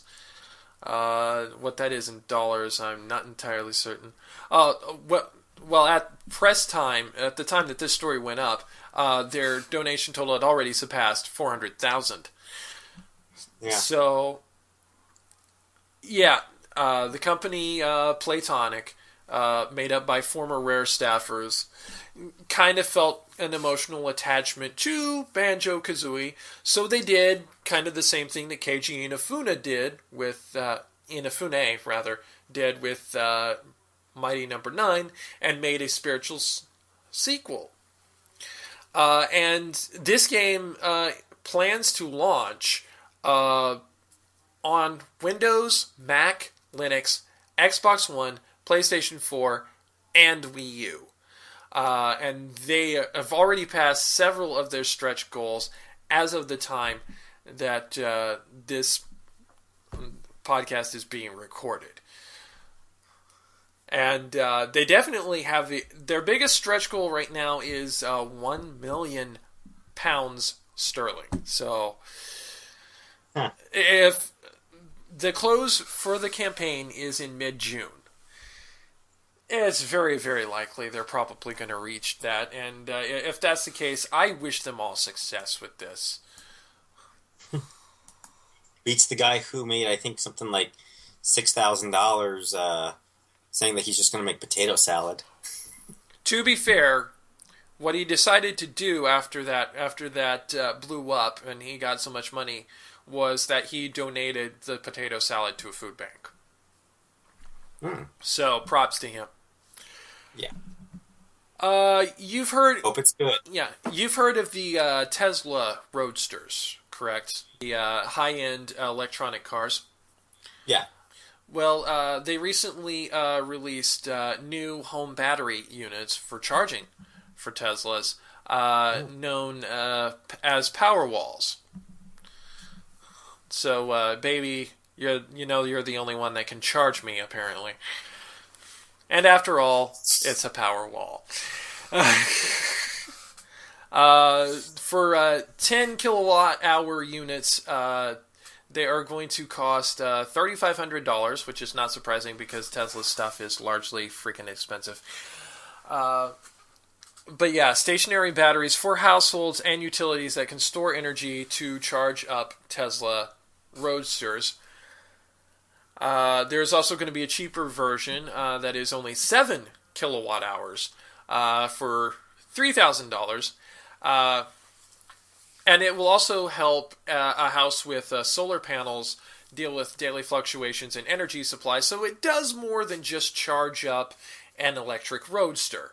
Of course, the prices don't include installation, but they will be working with certified installers to make sure that everything's working properly with solar panels and with everything. It's a heavy sucker, weighs 220 pounds, and it must be wall-mounted, but it can be mounted either inside a garage or outside if you have a carport. It's only about 6 inches thick, so it's not very bulky. It is very heavy, but it's not very bulky. There is a DC to DC converter, and there will also be a DC to AC inverter if you do already have solar power. So really the aim of this is, again, not so much to make things a little bit easier with their roadsters, their cars, but also the synergy with solar power to promote clean energy in houses, which is really that they're thinking just outside, that they're thinking outside of just what they have already done is absolutely fantastic. Of course, it's going to scare the shit out of the power companies, who have already been trying to beat down on solar energy as it is, to the point where pretty much every state where solar energy is a big thing has been having the energy companies come in and try and get some taxes laid down, some state fees on there to make solar energy a less viable industry. But that's the Koch brothers for you. They're dicks. Yeah. The Koch brothers are dicks. I might do a rant on that sometime down the road. I'll be perfectly honest with you about the Koch brothers. There's really no wonder that their name could also alternatively and pejoratively be pronounced cock. Oh yeah, like for example, when I mentioned when Glenn Beck, I think, was a big contributor or recipient of Koch money and stuff like that, and I think he was a recipient. I'm not 100% sure about that, actually. But I do know that he was defending them left and right. Kept talking about how much he loved the cock. And how he needed that cock. Oh, and also the Koch brothers apparently have $1 billion to give to the campaign of whoever wins the Republican national the presidential candidacy. So, just really showing where their loyalties lie there. I'm gonna be honest with you. The reason why I'm staying silent about this is because someday, sometime, I'm gonna do a rant on them, and it's not gonna be pretty. It's not gonna be fun. And Jeremy knows exactly what I think about them. Yeah. You probably know already, but yeah. Give it time, boys. Give it time. One last little piece of technology people being bags of dicks. Apparently, the National Cable and Telecommunications Association and the American Cable Association, the likes of whom represent, like Comcast and AT&T and such, are trying to seek a halt to the Title II classification that would classify broadband providers as common carriers. In complete opposition both to anyone who actually believes in the free market and the general public. So basically this is their way of stopping net neutrality? Well, yeah, they're trying to file a lawsuit against it. But Tom Wheeler, to his credit, FCC chairman, is all gung-ho on net neutrality and is saying, bring it, motherfuckers. We have faith in net neutrality. Bring it. I like how the FCC is acting all very, what's the word? Yeah. What's the word? I can't think of the word. Progressive right now. Yeah. Barring any possible problems from the broadband characters and from the cable companies, and of course, Comcast is probably in on this lawsuit as well. Barring any other effects, the common carrier reclassification is scheduled to take effect on June the 12th. And that would also allow home internet customers to complain about unjust and unreasonable charges. So it's no wonder broadband providers are kind of not too happy about that. Because now, when they screw up and charge you too much, you can give them the bird. And they're not talking about you. You can give them the binary 132, or if you're in Britain, and I challenge you to figure out what this looks like in binary, the British binary 262. You mean pinkies? No, 262. Index and middle. Oh. 01100 Oh, I gotcha. Or in Australia, the binary 96, I believe. Or in Shakespearean times, the binary 000. 514? No, I was doing the bite the thumb, which is, let's see, 1, 2, 4, 8. The binary 16. To the mouth. Do you bite? Do you bite your thumb, sir? Do you bite your thumb at me, sir? I do not bite my thumb at you, sir, but I do bite my thumb, sir. Romeo and Juliet. How out of context you have been taken. Ah. Guess that's it for tech news. Yeah, that's tech news for this week.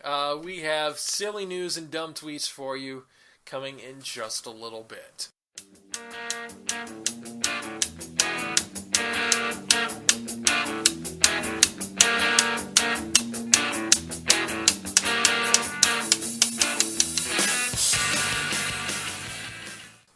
Alright, time to bring the hilarity for the last little bit of the show. Silly news and dumb tweets. And we're going to start off by referring you to a YouTube video that we'll link in the show notes to the 2015 White House Correspondents' Dinner, specifically Obama's address at that dinner, which was basically him preparing for his post-presidential career in stand-up comedy. A lot of shots fired there. A lot of shots fired. Whole bunch of that there. Honestly, I'm going to spoil a little bit of it. Personally, my favorite joke from that, the one that I remember the most, is that he mentioned that Bernie Sanders, independent representative from Vermont, is planning on running for president, which, by the way, has since been confirmed. To which he said, "So we could possibly have another pot-smoking socialist in the White House. So basically we're going to get a third Obama term after all." Yeah, it's like these last couple of years of the Obama presidency are the fuck it years. To which he actually made jokes about, too.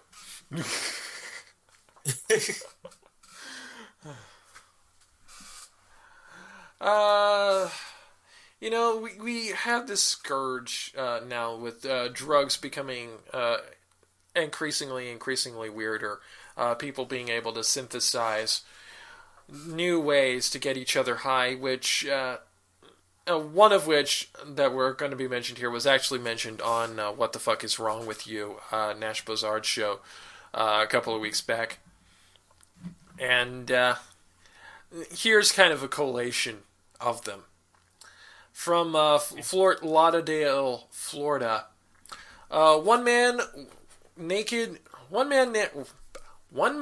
naked through a Florida neighborhood, tried to have sex with a tree, and told police he was the mythical god Thor. Another ran nude down a busy street in broad daylight, convinced a pack of German shepherds was pursuing him. Two others tried separately to break into the Fort Lauderdale Police Department.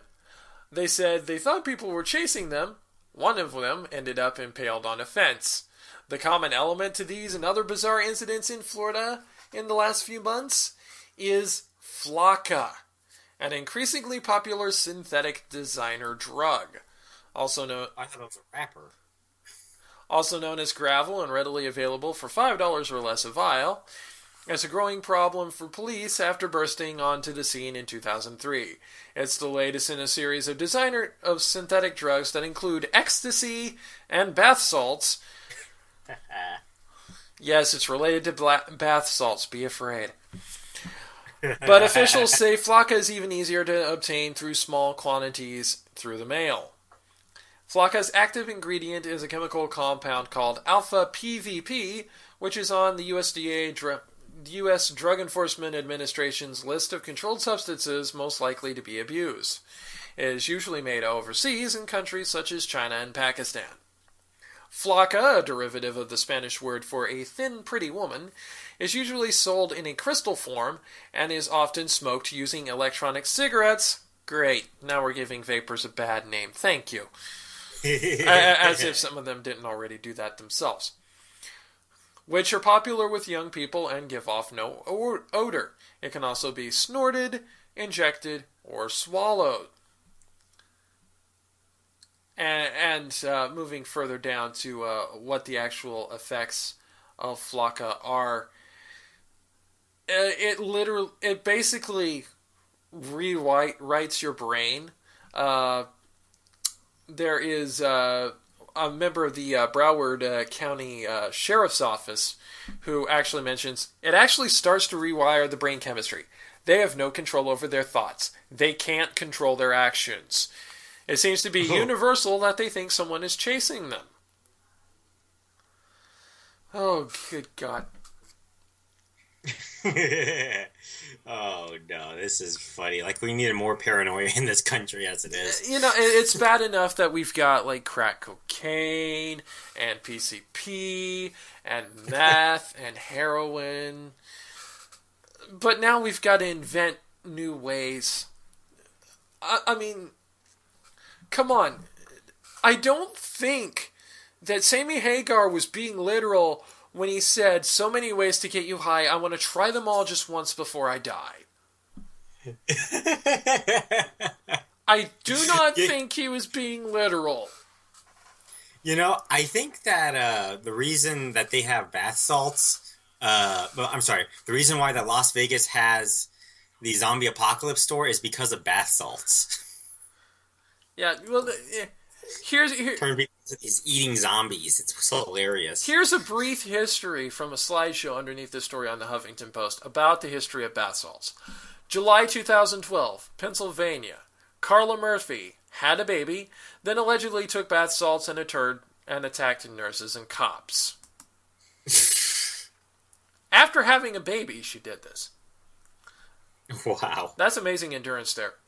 Again from July in 2012, this time in Georgia, Matthew Hammond allegedly snorted, quote, a lot, unquote, of bath salts, ate feces, and then challenged a cop to a fight. So he was literally looking to eat shit and die. Amazingly, you remember the infamous story where a Miami-Dade man actually nommed on the face of a friend of his, Rudy Eugene. Amazingly, according to a medical examiner, bath salts were not involved. Seriously?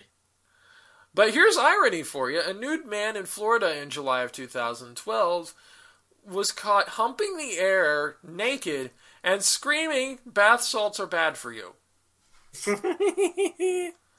First-hand experience, I'm guessing.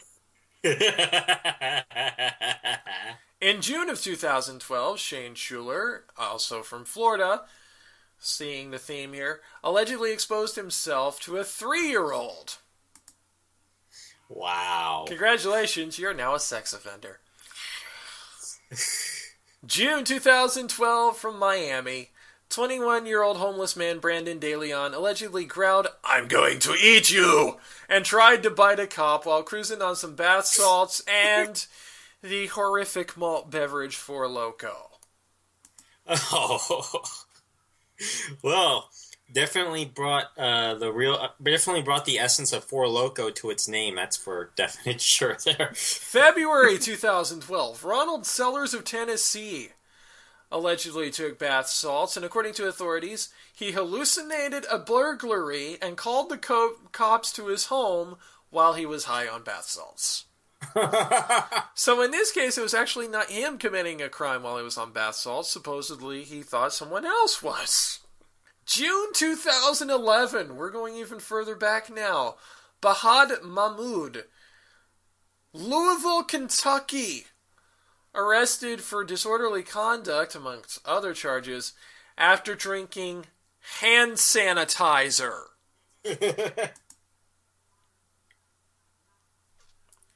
June 2012, Robert William White from Los Angeles, said to be high on bath salts, bludgeoned an elderly woman in the head.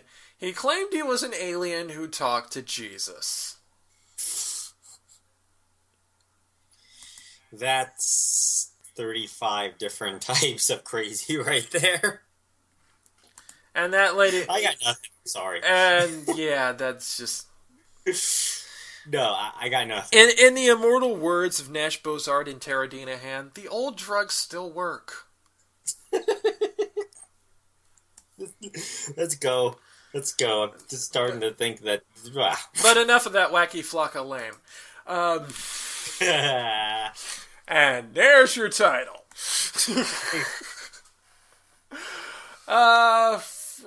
From Hawaii, this one found on local news site.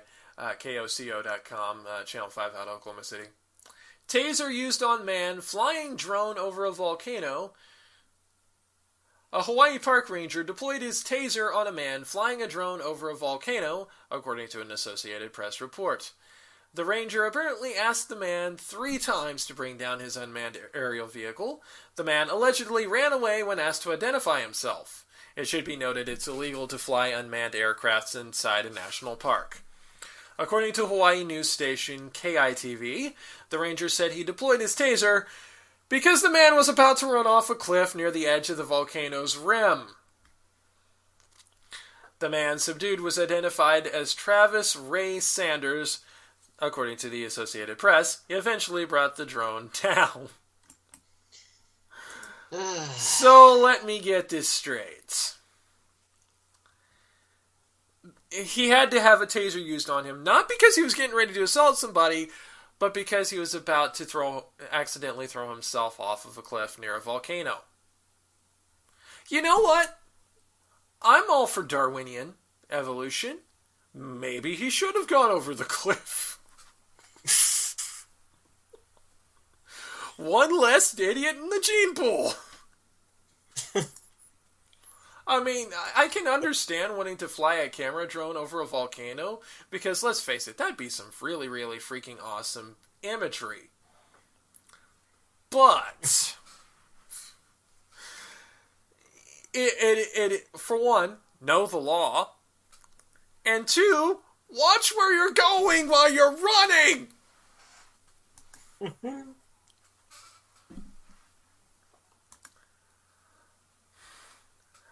All right, and this one is kind of a... this one's from Michigan. Backless prom dress sparks a controversy. There are pictures there, which we are going to show the pictures on there. Mireya Briseno wasn't allowed at Muskegon High School prom for an apparent dress code violation, but the school hasn't publicly explained the exact violation. Briseno's mother, Connie, told news outlets that she assumes her daughter was removed because of the dress that she was wearing, a blue and polka-dotted dress with a backless cutout, supposedly too revealing. I'm looking at the pictures of this right now, and we'll show the pictures up on the video for this. That is a very tasteful dress, and the girl is rocking it. Yeah. I don't see what your problem is. I mean, it's not showing anything untoward. You know, there's not an inordinate amount of cleavage. It's not showing off the ass. You know, it's just a little bit of back there. I mean, who's running this school? Is it a bunch of transplanted Southern Baptists in charge of this school? Yeah, Michigan has been turning more conservative as of late. I wouldn't be surprised. Like I said, it's a very tasteful dress. The worst thing about it is that the back is cut out, and even that isn't bad. You know, because, I mean, she wants to show off her body a little bit. What's the problem? She's got good body image. I'm all for that no matter what your body shape is. I mean, look at me. I've got pictures of me in tank tops, and I'm a skinny motherfucker. Blue and white, really nice, by the way. Yeah, she is a very, very nice looking girl. Probably far too young for either one of us. So, I was talking about blue and white on the dress. Yeah, the good color. Yeah, very good color combination there. Classic color combination. Yeah, I'm trying to figure out what that shade of blue is, because I was trying to get that for the casual mode logo back when we were first starting, but I didn't quite get it. But that was the kind of blue I was trying to go for. I would probably say going hexadecimal 0000 AA. AA? Rough guess. I thought it would be like, I don't know, maybe AA with a little bit of red put into it. Just a stash of it, like 10. Rough guess. It's a definitely nice looking royal bluish color. Yeah. couple of wild stories appeared. This one's going to be these two are going to be surprises to David because I just found them on the sidebar on KSCO.com and decided to add them in. Man assaulted over $5 haircut. I saw that one. Yeah. Police in New Jersey said a victim was stabbed after disputing a $5 haircut, according to a NewJersey.com, an NJ.com post. The police said the victim was unhappy with the haircut, refused to pay, and walked away. It was at that point that a suspect stabbed the victim multiple times, including once in the buttocks. I'm hoping it was not one of the barbers. I'm hoping it's just one of the assholes there in the barber shop itself that's like, what the fuck you mean this haircut isn't good? I'm going to defend my local barber shop. Fuck you, man. I mean, I can understand being dissatisfied with your haircut, and maybe not thinking it's worth what it is, but that's nothing to get shivved over, you know? Yeah, I know. But then again, you kind of get what you pay for. Although, to be fair, there was this one barbershop in Salem, Oregon when I was there that I went to get a haircut. That is a student hair salon training place for a beauty school. And it was $5 haircut, and it was not a bad haircut at all. Yeah, and they allow walk-ins as well as appointments.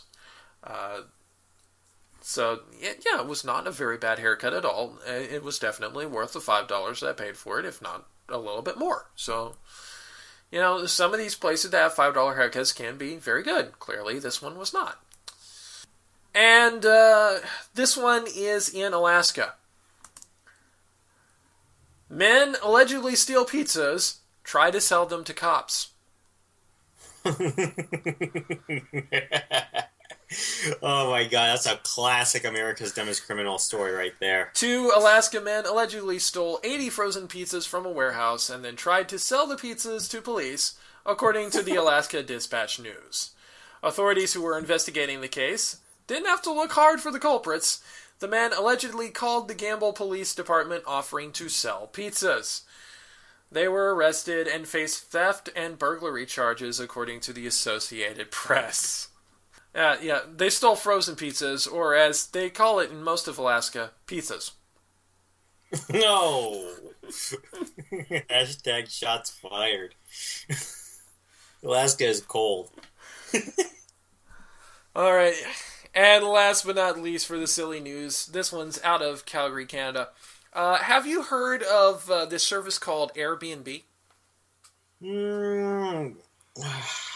Not really. What it is it's a relatively new service, kind of with a model similar to some of the user and cab things, mm-hmm. Uber and such.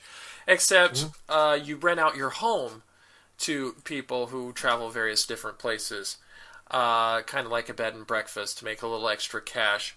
And these people can stay there while they're traveling to various different places. I've seen commercials for it as being targeted for people who want to travel the world but don't really have the money to get a hotel. Oh, gee. People renting their homes out to complete strangers. What could possibly go wrong here? Perfect setup is perfect. Couple who rented out their home on Airbnb, horrified after drug-fueled orgy causes damage costing £50,000. This is, by the way, from the Mirror in UK. No. I just love that I get to use the phrase drug-fueled orgy.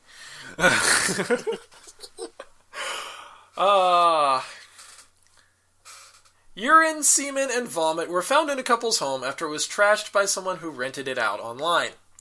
Mark and Star King from Calgary, Canada, thought they'd make a little extra cash by renting out their home to 4 adults who said they were attending a nearby wedding. Excuse me. They booked their home out using online home renting website Airbnb and then went to stay with family. But just hours after they handed off the keys on Saturday evening, A 2-day party attended by dozens of people began, leaving the scene of devastation that will cost up to £50,000 to repair. The neighbors reported a party bus and upwards of 100 people in our house, Mark told the Calgary Herald, as he stood in his living room, surrounded by rubbish, food, cigarettes, and unidentifiable stains. I know where they came from. On Monday, a neighbor called the couple who told them the police had been called. They arrived soon, but couldn't enter their own home because the renters are the legal tenants under Airbnb rules. Eventually, after the Kings begged them, the revelers left. Inside, they found stained cushions, bras, underwear, cigarettes, and marijuana joint butts, discarded condoms, and saw stains. Seriously? Mark King said, I couldn't process it. This is our home. This is our sanctuary. We've got a 5-year-old and a 1-year-old, and the sense of violation, the lie that was told, and the trust that I had in somebody, and then this happens. When we came in, one of the police said, this isn't a party. This was a drug-induced orgy. After which, no doubt, the policeman said, and I cannot believe I said that. To their credit, Airbnb spokesman Jacob Kerr says, we have zero tolerance for this kind of behavior, and our team is working quickly to make this right. We have banned this guest from Airbnb, and our trust and safety team will offer its full assistance to law enforcement in any investigation of this incident. We have been in very close contact with these hosts and are working clearly to reimburse them under our $1 million host guarantee, which covers a host property in the rare event of damages. And I've got to do currency conversion here to see just how much damage was actually done in US dollars and in Canadian dollars. First to US dollars. Should be about 75,000. Yeah, 55,000 British pounds is $75,692.50. In Canadian dollars, 90 something. $92,026.94. So definitely well covered under the $1 million host guarantee, no matter what currency you put it under. But yeah, eat a dick, assholes, and congrats Airbnb for great customer service in this respect. That being said, seriously, what the hell did they expect? Yeah, well, Airbnb, they go into this with some kind of trust that people are going to use this for its intended purpose, and they have this policy in place in case that ends up not being what happens, So, they have a certain amount of trust, and if people violate that trust, they're going to step up and make it right for the people. And yeah, to some degree, yeah, you could say people who do this are inviting something like that. But, it's like saying people who do Uber cabs are inviting people fucking in their back seat while they're transporting them somewhere.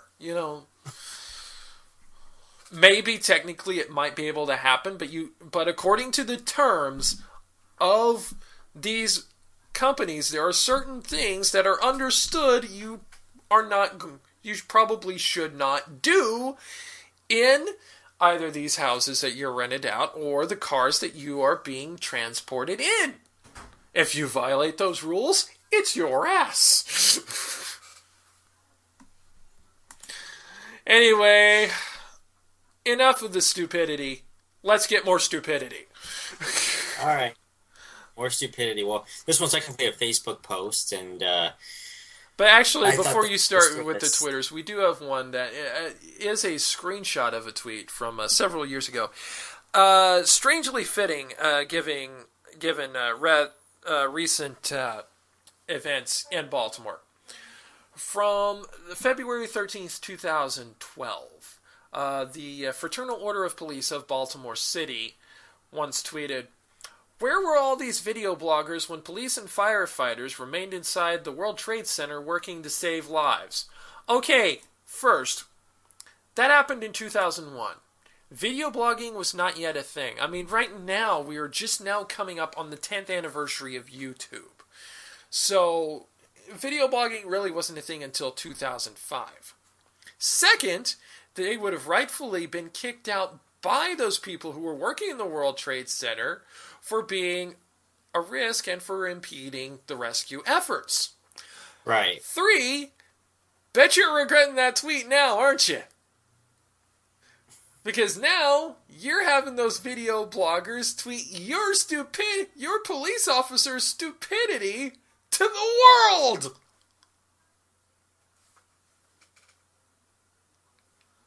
They may not have been there at the World Trade Center, but they are certainly there while you're throwing tear gas at people.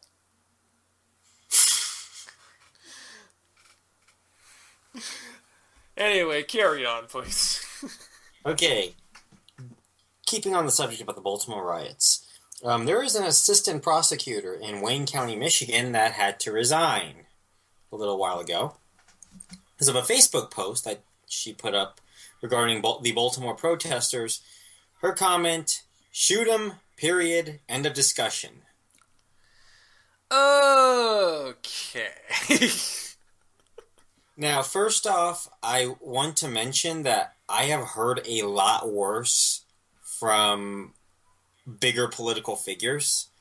So, to be perfectly honest, while it is disgusting, as the Daily Kos says, I don't understand why you would be so offended by it when there's been far, far worse from other people. Conservative talk radio hosts, for example. That being said, though, 1, she is in a position of power. 2, really damn insensitive to say.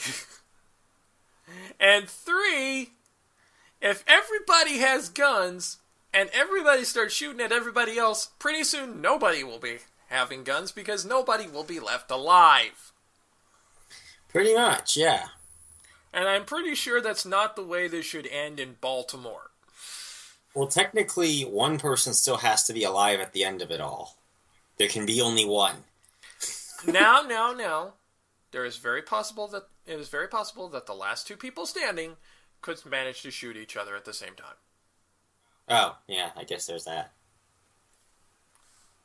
I mean, we're not. There can be at most one. I mean, yeah. So. Well, I get it though. That was BS, but come on. She should know better. She should know better. Yeah. And yeah, like you said, there are people who have been saying worse, and honestly, the people who are saying worse are male. But even so, you know what? They should know better too.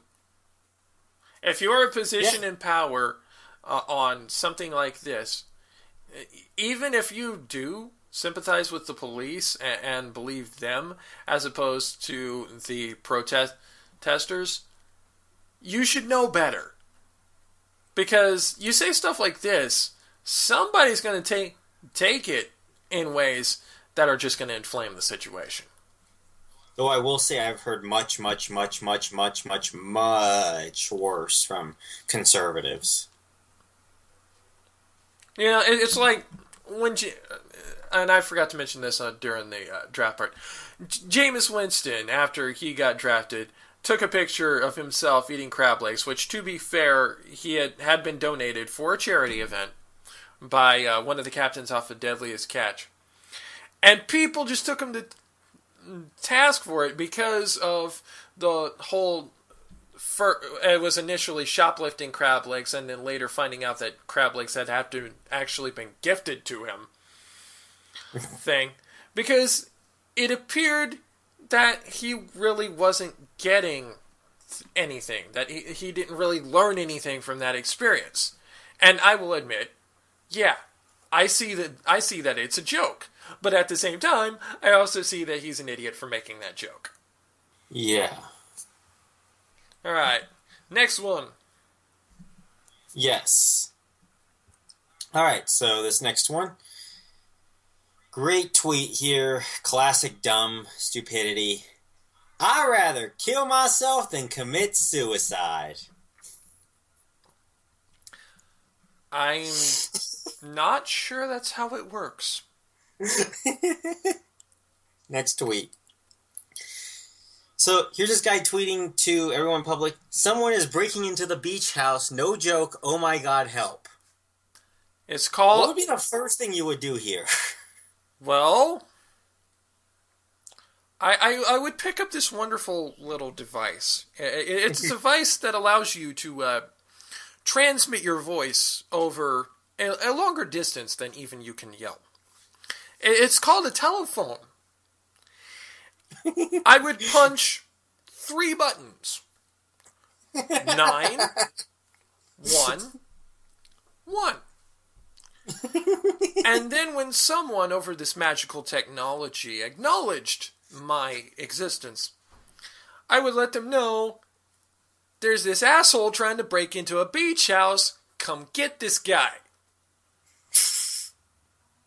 But you know, that's just me. I am someone who is well versed in the ways of this magic known as technology. Yeah. I am, you know, I apparently to this kind of person, I am the living embodiment of Clark's Law. Which right. If you don't know what Clark's Law is, any sufficiently advanced technology can easily be confused for magic. All right, so 2 more. A teenager really pissed that her mother took his phone away, I assume because he was on the phone too much. So he tweets, "My mom took my phone away, so I took her kitchen away." And up on the video, you're going to see a picture of this tweet, and it is hilarious, where he is literally just took counters of silverware and stuff and other stuff like that and just laid them on his bed.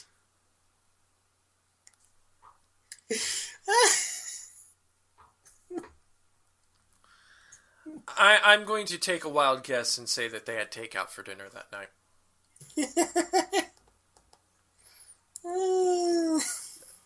Either that or joke's on him is the dad that does most of the cooking. Oh! And finally, I'm going to post this up, Jeremy. Here's a tweet. Why won't my power strip turn on? I have everything plugged in.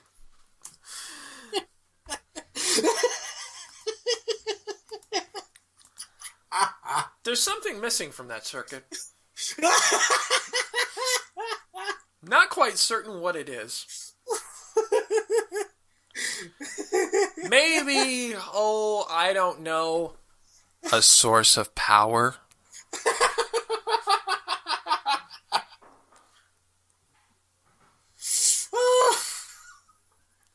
You know, I think that's the funniest one I've seen.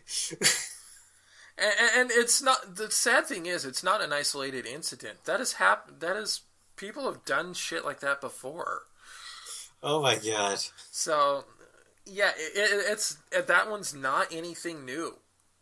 It's still funny because it's stupid, but it's not anything new. And that's it for dumb tweets. All right. Well, we'd like to remind you of all the wonderful places that you can get a hold of us, interact with us, and all those other wonderful things. David, let them have it. Yep. You can check us out at the website, casualmodepodcast.com. Also, Facebook at facebook.com/casualmodepodcast. YouTube at the giant-ass link that you see below. And iTunes at the even bigger-ass link that you can see below. And SoundCloud at soundcloud.com/casualmode. And we're also available on the FNX network. And we now have Instagram for whenever we go out to special events. And finally, on Twitter, I am at 0CHHarporia. And I am at Shadowbird712. My brother, who was here on the show earlier during the sports section, is at RJ Kyle. Keil. Because we're... Next time, everyone. Until next time, later, y'all. Later.